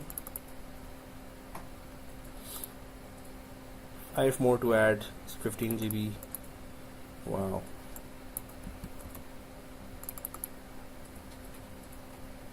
Four more to add. 15 GB.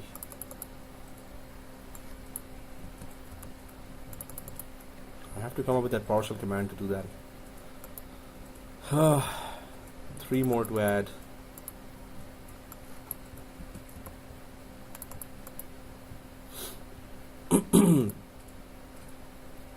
Two more to add. 15 GB. And one more, yay! 1.5.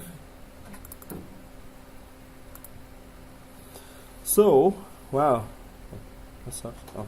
So, 1, 2, 3, 4, 5. Yeah, that's it. Okay, so 10 GB 5 disks and 15 GB 7 disks. All done, right? So 70, I don't need. If I click delete here, no, it doesn't work. Remove. And 70 remove, since I'm there. And 80 remove.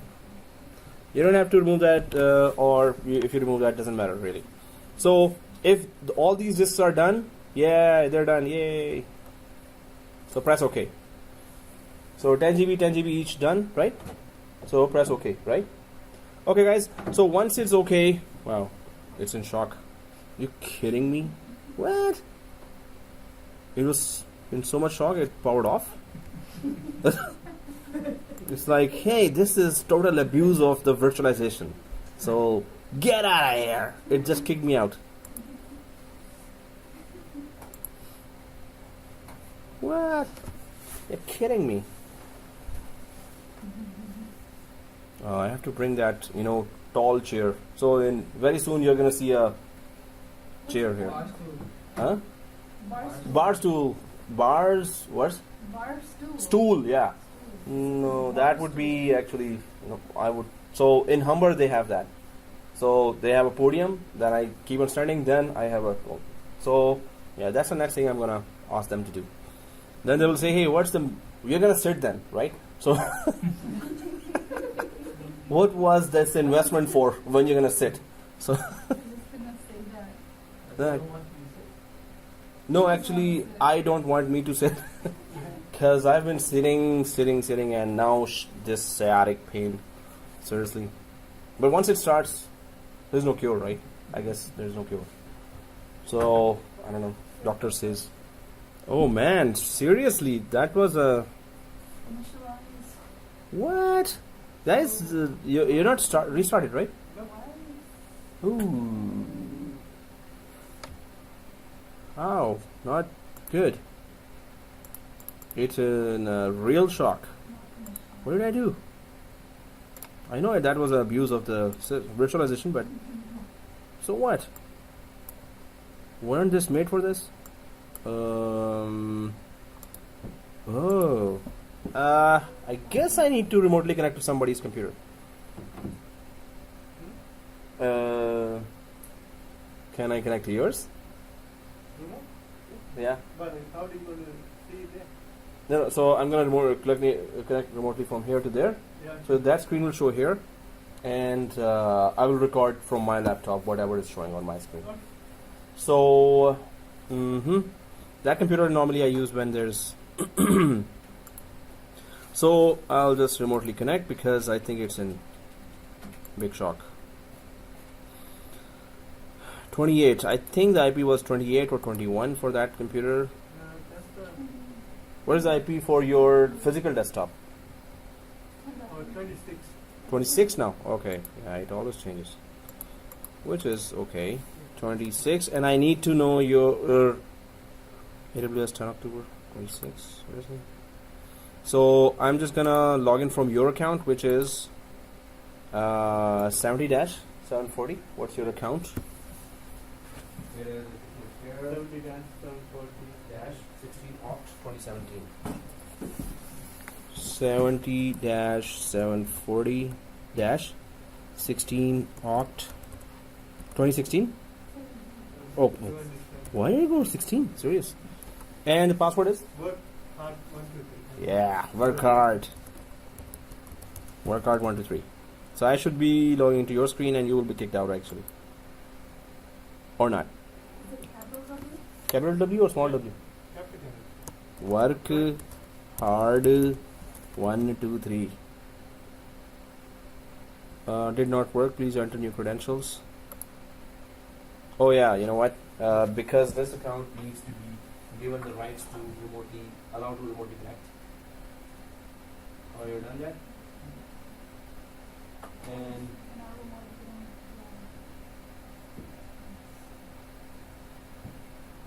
manage, and now Jason, the question I've asked him, I created so many disks, but I only see 3. Like, let's say you want 5 disks, rather than 2, you can only see a certain number. Like, so how do you know which one, like, which is automatically refreshed? All the disks, or So you have to, you brought up online. I initialized them. Okay. How many? I don't know. Okay, got it. so the Those are users offline. You probably have only 3 online. 70. 70. When you press initialize, this pops up. So what are you supposed to wait? Bring them online first. Advanced right now. There's also No, this is not. This is online. Online. Now, capital W, right? Work hard. Oh, it's Simon. Right? small. Work Yeah. hard, 1, 2, Oh yeah. 3. Yeah. All right. Only I'm there. 10 GB online. Thank you, sir. Yeah. Which would be 5. Okay, guys. So we have our couple of million disks here, and am I recording that? Yep, I am. So let's go for those disks here. You were doing on server 2, right? Yeah. Thank you. So I'm just gonna show that on the video as well. So we have so okay. Okay. I'll delete anything. Yeah, that's good. But you added 10 GB 5 disks, right? 1, 2, and 1, 2, 3, and 7 disks. 1, 15 GB, 2, 3, 4, 5, 6, 7. Good. Thank you, sir. Okay, so I'm just gonna go there. If you're there, right, guys? So let's go for that server manager. Yay, server manager. Server manager, and now the whole thing will be done inside file and storage services. This one. Oh, yeah? Oh yeah. So file and storage services. You know, computer manager? No. That's the thing. We need to learn file and storage services now. Okay. So disk management, computer management, we're not gonna work on that anymore. But we needed to know how to work on that if we had to. But now, well, this is the new way to do things. So I'm just going to magnify that and put it back. Okay. So here, server 2 or whichever server, I'm gonna go to disks. When we go to disks, there are a lot of disks that are offline right now, and it goes way down here, right? But we're gonna go to storage pool here. Storage pool. I hope everyone is seeing storage pool here. So right now it should be indoor because it's too cold outside, right? No, just kidding. Okay, so so it's storage pool and primordial. Do we all see primordial? Huh? Nope. It's still Cheesy joke, yeah. it's still loading the inventory. Oh, so you also got it? What I got, or No, I see the display. okay? But the list. This Oh. Okay. So if we go to the disks here, it didn't come up. But if you click, you're not able to click then this one, right? Okay, let's go ahead. Oh, it's still loading. Oh, here storage pools, because it's not supposed to show anything. It's okay. But if you saw primordial, oh, you can't. So nothing is loading. Okay. So you got everything. Primordial is showing there. should have this. And you got it? Oh, I'm actually connected. Yeah. You know the storage And pool? yeah, you're connected now? No. Okay. And your Loading. storage pool, primordial, right? So what is primordial? Primordial is that nothing is, yeah, prehistoric. No, it's a primordial is that nothing is configured. There is no storage pool configured here right now, right? So primordial, if it is selected, you there? So let me know when you're there, right? Okay. So right click this, and you can see here new storage pool here, right? So again, purpose of storage pool was exactly to group together disks. Suppose you want RAID1, RAID1 the new one. So you're gonna combine together 5 disks. You want RAID1 old one. You can combine together 2 disks only, right? So you can create a pool of whatever your need is, right? So new storage pool just means grouping of new disks, a new pool that will just group some level of disks or some number of disks, not level. Okay, new storage pool, let's click that, and there's a wizard here for new storage pool, and we click next. So here now first we have to name it something, because we're intending to put the new RAID there, so we can just put there RAID1 2 disk class. So it will tolerate 2 disks, and we could just put any meaningful name there in our lab exercise that is what we're trying to do here. So RAID1 2 disk class, and of course we need a minimum of 5 disks for that. So RAID1 2 disk class, and click next. Now you can see the whole list of disks there. Because we put it in numbers, we can identify that which one we will be using for RAID1, the new, which requires minimum of 5 disks. So the 10 GB 1 2 whatever is 10 GB, or I can just click the capacity column here, so only 10 GBs will be showing together, or all other will be according to there. So yes, 10 10 10 GB up and down, 5 10 GB disks, right? All right, so 10 GB disks here, and then you can see here automatic, and if you drop down hot spare and manual. So automatic, yes, automatically it is available. It is if you add a new disk, automatically it is available to be used. Hot spare is that it's gonna be a standby disk, right? So hot spare, in case one of the disks goes down, the hot spare will automatically change to automatic. Which means what? It will be usable, right? So hot spare right now not usable, but it will, so standby becomes active, that concept, right? So and then manual, no, unless you come here and change it to automatic, it's going to stay unusable disk, right? So let's keep it automatic because we need at least minimum 5 disks there. We're going to just select only this for our storage pool called disk class, that RAID1 disk class, 2 disk class. So click next after selecting just 5 disks which are 10 GB each. Next, and now you can see that we are creating a group of disks, a storage pool that is named RAID1 2 disk class. So click create. Now guys, don't go ahead of me here. There are some problems here. Oh, not problems, or if you click close, if there's a close or finish, don't click that, because there is an option here, create a virtual disk when this wizard closes. So let's select that, because there will be 3 wizards now. One wizard, storage pool wizard, we group the disk together. The other 2 wizards are storage spaces wizard. Storage spaces means the software side of what you want to do with the group of disks. We group the disk together. Now we're going to do the software side of it, which means first create a virtual disk out of that group, and then during virtual disk it's going to ask what RAID you want, right? So what RAID you want. So here, create a virtual disk. Yes, we want to create a disk on top of this group of 5 disks which is in a pool now. So I'm just gonna if you have selected it, go ahead and select that and then click close. Select that and close. Now this wizard is just saying that, oh, okay, so this is what you want, total capacity is this, free space is this, you confirm everything, and you say yeah, okay. So then you go ahead and press OK. Now the other wizard starts where it is virtual disk name. It's asking, so on now the software side has started that you want to configure this pool or you want to just leave it like that.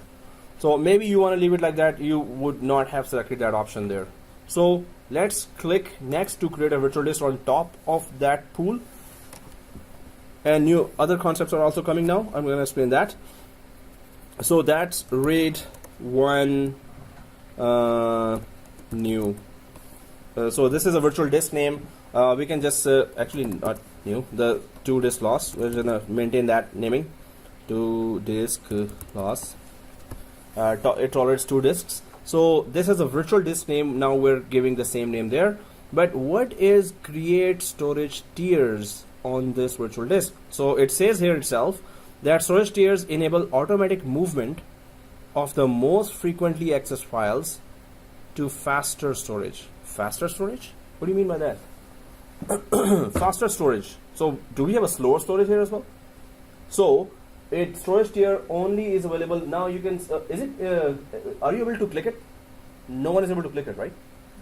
No. Still? Oh, stuck. I rebooted. Oh, Still refreshing. same thing. Okay, cool. So you're redoing it. Yeah. Okay, guys. So what is it saying? That first of all, we cannot click it because we are sitting on SSD. So we don't have a slower storage, first of all. But it is always ideal if you have a mix of HDD and SSD. Then you can create a storage tier. So suppose you have older servers that were having HDDs there, and now you've kept on buying new disks, and you've added SSDs as well. So you can use a mixture of HDD and SSD disks as well. But what happens? Anyone knows what is the concept of hybrid disk? Hybrid disk. Did you? So it is available in the market. Hybrid disk. Hybrid is there is a part in SSD. The rest of the things in STEM. Exactly. So the rest. So major part of the disk is HDD, slower disk to just save the data, and smaller part of it is SSD within the same disk. So whatever data is frequently accessed, that data is actually redirected to the SSD portion. So that same exact concept is available in storage tiers, where it is just saying that if you have a mixture, so we created a storage pool of 5 disks, right? Suppose the 3 disks are HDD and 2 disks are SSD. So you can actually create a storage tier there. So if it detects a slower and faster disk, then this will be available. If it doesn't detect that, either it is only slower or only fast, one type of disk, it's not gonna be clickable. So if there's a mixture of disks, slow and fast, then you can create a storage tier, and then whatever is the hot data just means that which is frequently used data, and cold data is that is less frequently used data, right? So it says here clearly now, to use storage tiers, the storage pool requires a minimum of 1 automatically allocated physical disk of each media type, SSD and HDD. So we understand what is storage tiers, do we? We must have a mixture of disks, SSD, HDD, otherwise it's not going to work, right? So if it's there, then the data will be moved directly to, frequently used data will be moved to SSD portion of the storage pool, right? Okay, so click next, and enclosure awareness. So enclosure awareness stores copies of your data on separate storage enclosures, JBODs. What is a JBOD? Ever heard of that? JBOD means just a bunch of disks. It actually means that. I was like, you gotta be kidding me. What is this? I was expecting some very scholarly words there, but it's just a bunch of disks. So it's like, so what it is saying, if your server, you went to Canada Computers and you bought an enclosure of $500, $1,000, and that enclosure is kind of having 2 disks, 2 disks, 2 disks, 2 disks, 2 disks, 10 disks total, right? And they are all SSD. And they are actually put in RAID1.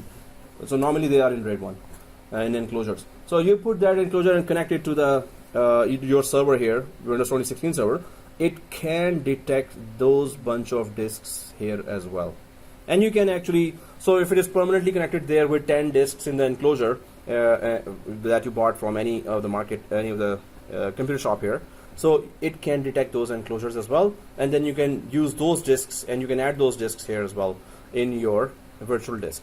But we don't have any enclosures connected here, so this option is disabled as well. Next, that's where, now we talk about RAID1 and RAID5 and RAID0 as well. RAID0 is simple. This one. Data is striped across physical disks, maximizing capacity and increasing throughput, but decreasing reliability. One disk goes down, you're done. This storage layout requires at least one disk and does not protect you from a disk failure at all. So, okay, that's RAID0, right? We don't want that. Mirror. Two types here. Data is striped across physical disks, creating 2 or 3 copies of your data. This increases reliability, but reduces capacity. Of course, RAID1, you don't have capacity. It's half of the disk size you're using. To protect against a single disk failure, use at least 2 disks. 3 if you are using a cluster. To protect against 2 disk failures, use at least 5 disks. That's what we're using now. So we're using 5 disks here. So we want to get protected from 2 disk failure because it's going to create 2 or 3 copies of your data, right? So we're selecting mirror here and click next. And now it says which one you want, the older one that we just tested or the newer one that we're about to test, right?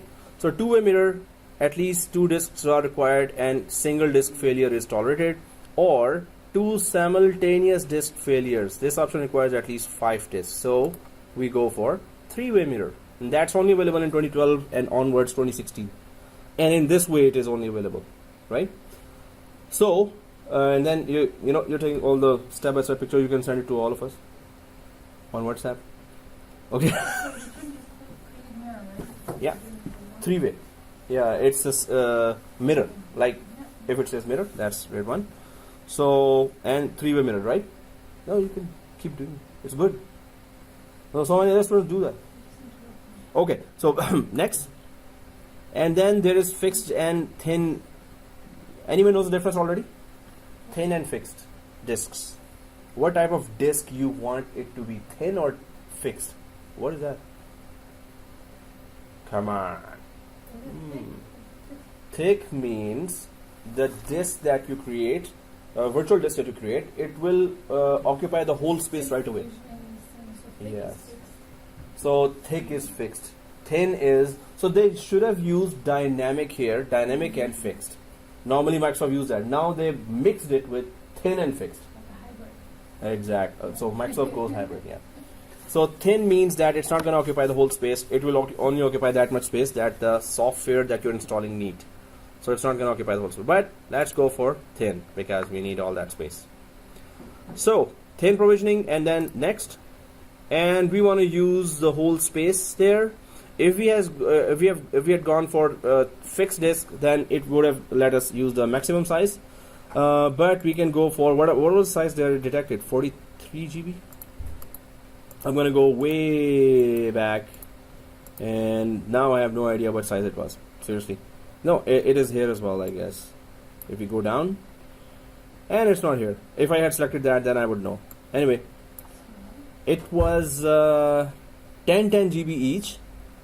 And 3-way disk, so we can have maybe 26 GB available. So next. Oh, seriously? Are you kidding me? 45 GB is written there all this time. This one. So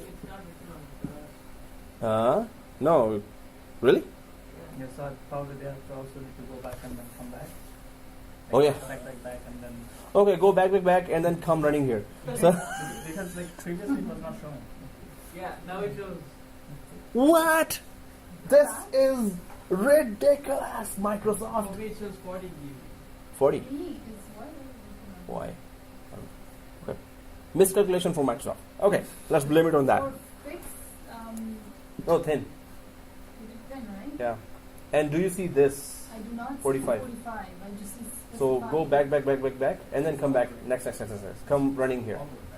Yeah. No. You had to go all the way back and then come back, and then it shows, or just few No, I did 3 steps back. 3 steps back only. Okay. This is a workaround. This is Palkhana means that there it's kind of a. You know Hindi and Urdu. So for Excuse What? me, I just No, like to throw I it think in there. you're in Where's simple the volume one? now. You're in RAID 0. Can you go back? Yes, it shows now 40. Mine's 40. No Mine was way. five. There, Ah. that's okay, there's a monitor here for a purpose. I can hide like this. What? I kept it there. why. You have Oh, to yeah. be Because when you go vegan. back, It shouldn't be 45. Exactly. I was thinking, yeah, we should be halfway there. 20. Not halfway. It's still 40, right? Mirror, two-way, three-way. I was explaining the whole thing, but I was not selecting the options. What's wrong with me? Next, and thin. To go back. What? See this? Mirror. Mirror, mirror on the wall. Yeah, this mirror. And next, then three-way mirror. Three-way, Thin, right? thin. And nothing. So it's four. And it's not 45, I think. Yeah, right? Like 20 or Wait, ours So is- I'm just gonna go back and come here. Now I'm gonna start running. That is craziest thing I've ever done here. Next, next, next, next, next, next. Oh, it's 45. But did it change my options? yeah. It goes crazier. Mirror and Please have next. one. So don't go way back because it's gonna change your options. I was sure I was selecting correct options. So anyway, let's just go for. If I go for 45 here, I'll keep that 45. Suppose I keep 45 here, it's gonna give me an error, right? So It doesn't even mess with it. that's the error. Yeah, it doesn't let you go next. 26. Okay, 26 gives me next. So we can guess. 29, What do you mean? 35, Yes, we do. Nice. 39. Oh, so it is 40. It is 40. Oh, even if you put 45, it takes. Oh, 45. which wall should I hit my head now? It's four. That's Microsoft. Welcome to Microsoft. As long as you retype in the box, it takes. Oh, Wow. so retype it the box. It even takes 100 gig. 100, 40 and next. Hey, it took 40. And next. I put like gazillion zeros after this and it's still taking it. Nice. Okay, so Microsoft officially sucks now in storage. So let's get that is, and I'm gonna not share that video seriously. I abuse Microsoft so much. I mean, abusive words. So Come after, yeah. yeah, they will send commandos or Can something. you not just click max size rather than We can go for fixed, and then we can select max size. So, but that's gonna occupy a lot of space here. So I'm just gonna click create here, and I hope it doesn't give me an error at that time. so cold? Really? There's a new technology called jackets, discovered in Japan. I don't know what Everything is discovered in Japan. I don't know why. So anyway, oh yeah. So create a volume when this wizard closes.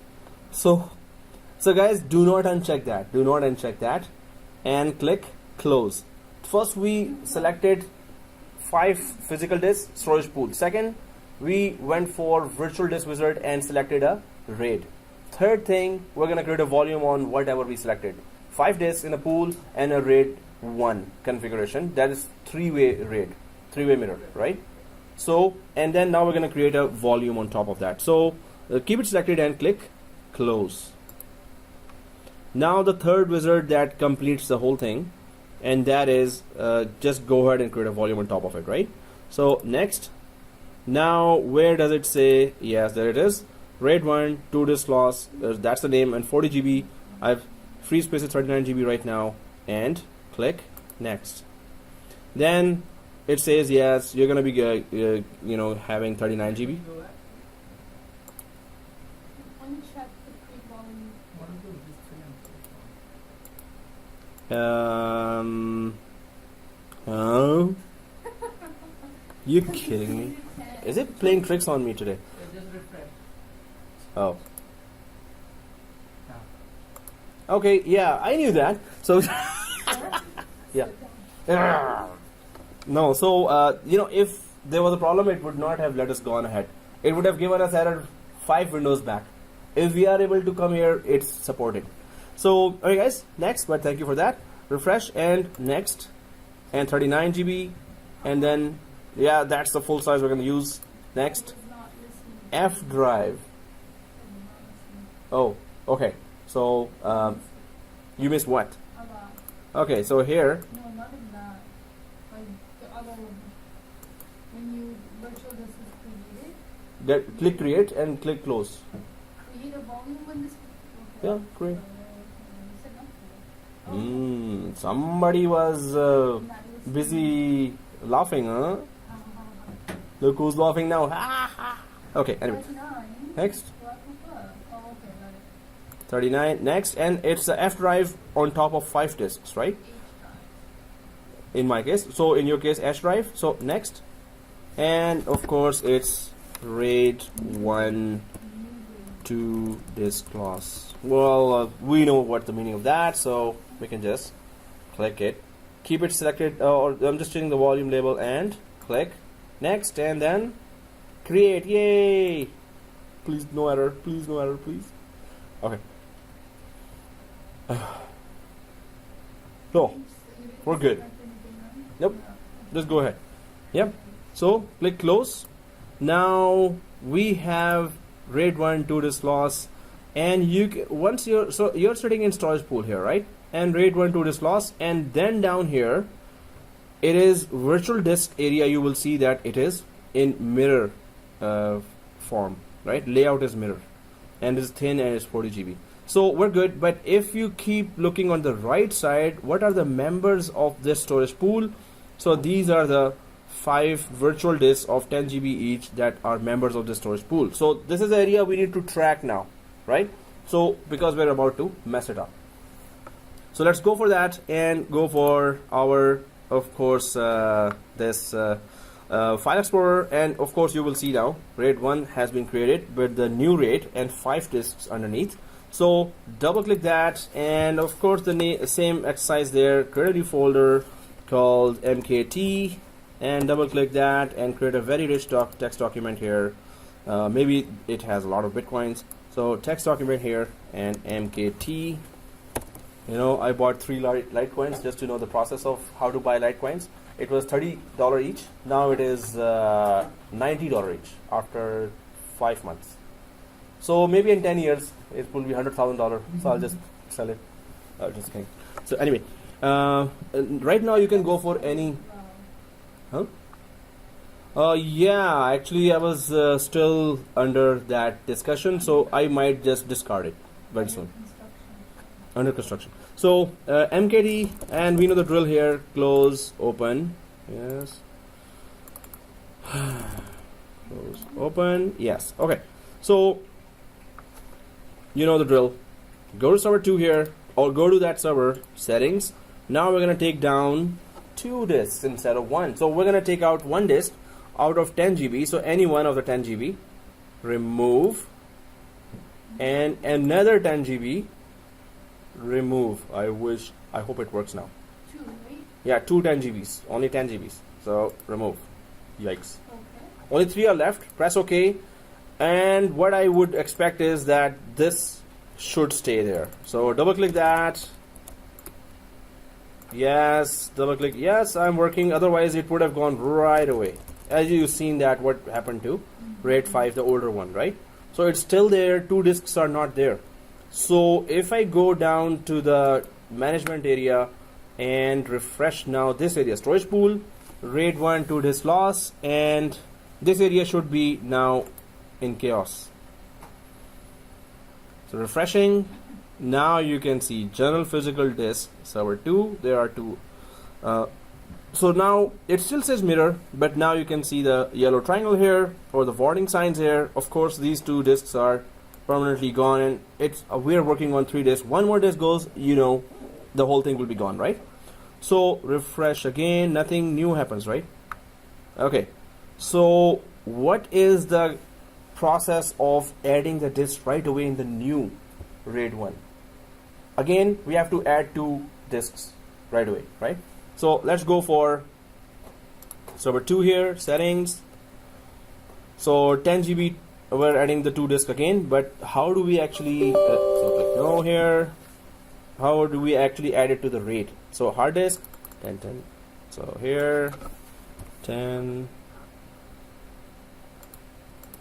finish, add.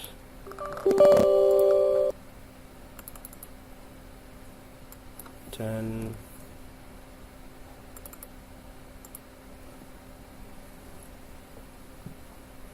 press OK. So I've added 2 disks here. Now those 2 disks should be showing as an offline disks here inside the disks area, right? So I'm just going to go to disks area and refresh. And capacity, I'll just go for capacity column here. I want to see 2 10 GB disks added here, or not. Okay, yeah, there they are. 2 10 GB disks which are made online right away. So once they are made online, I'm just going to go to storage pool here because I need to add them quickly to the storage pool, right? Because from storage pool 2 disks are missing. So how do I do that? Right click the storage pool and add physical disk. That's pretty straightforward, not misleading at all, right? Add physical disk. What 2 disks am I adding? The capacity, there you go. So way down here, 10 GB, 10 GB. We're good, right? Press OK. Or are we good? Yes, they were added smoothly to the. So now we are back to redundancy here. But if we refresh, Those 2 failed ones. yes, that's the problem. They will not go away soon. If you have fast server, maybe they will be processed soon. So if you right click these errored disks, they are not there anymore, but this error should be gone. So if I right click and remove disk here, and yes, sometimes they get removed, sometimes they don't. They are so stubborn, they will stay here for some longer time.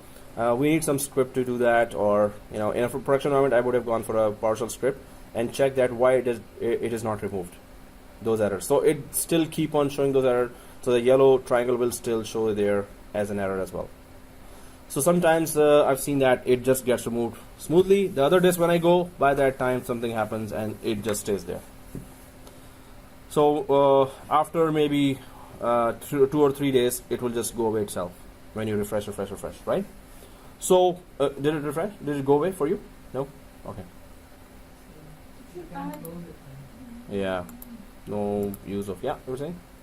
Add disk. So I went for this primordial. No, this RAID1 2 disk loss, and right clicked it. And if it right click for me, then there was add disk. Oh, shit, what did I do? Yeah, you should not have done that. I told you not to do that. Okay, no. So we get to know that, okay, so that there is a 3-way parity, huh? You see new thing? No, don't go for new pool.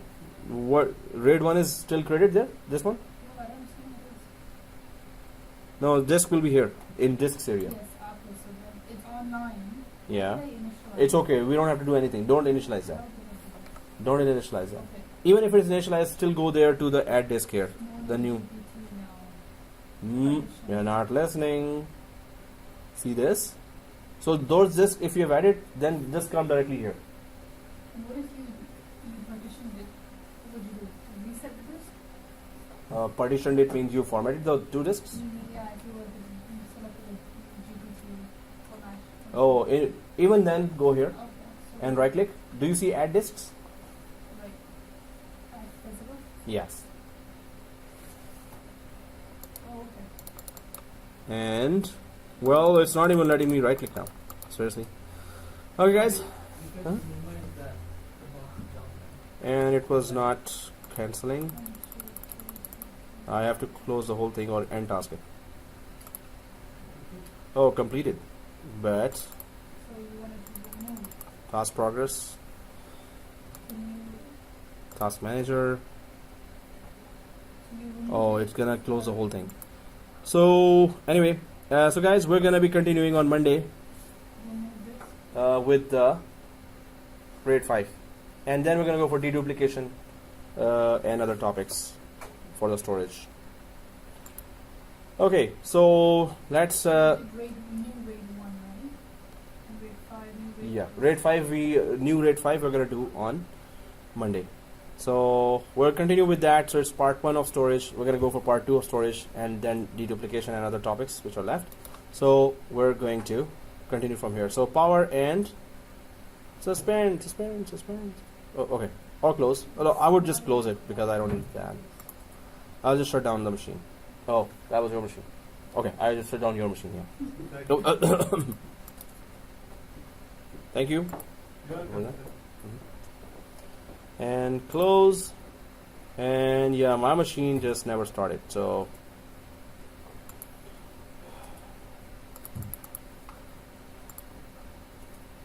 okay. So deduplication, storage spaces.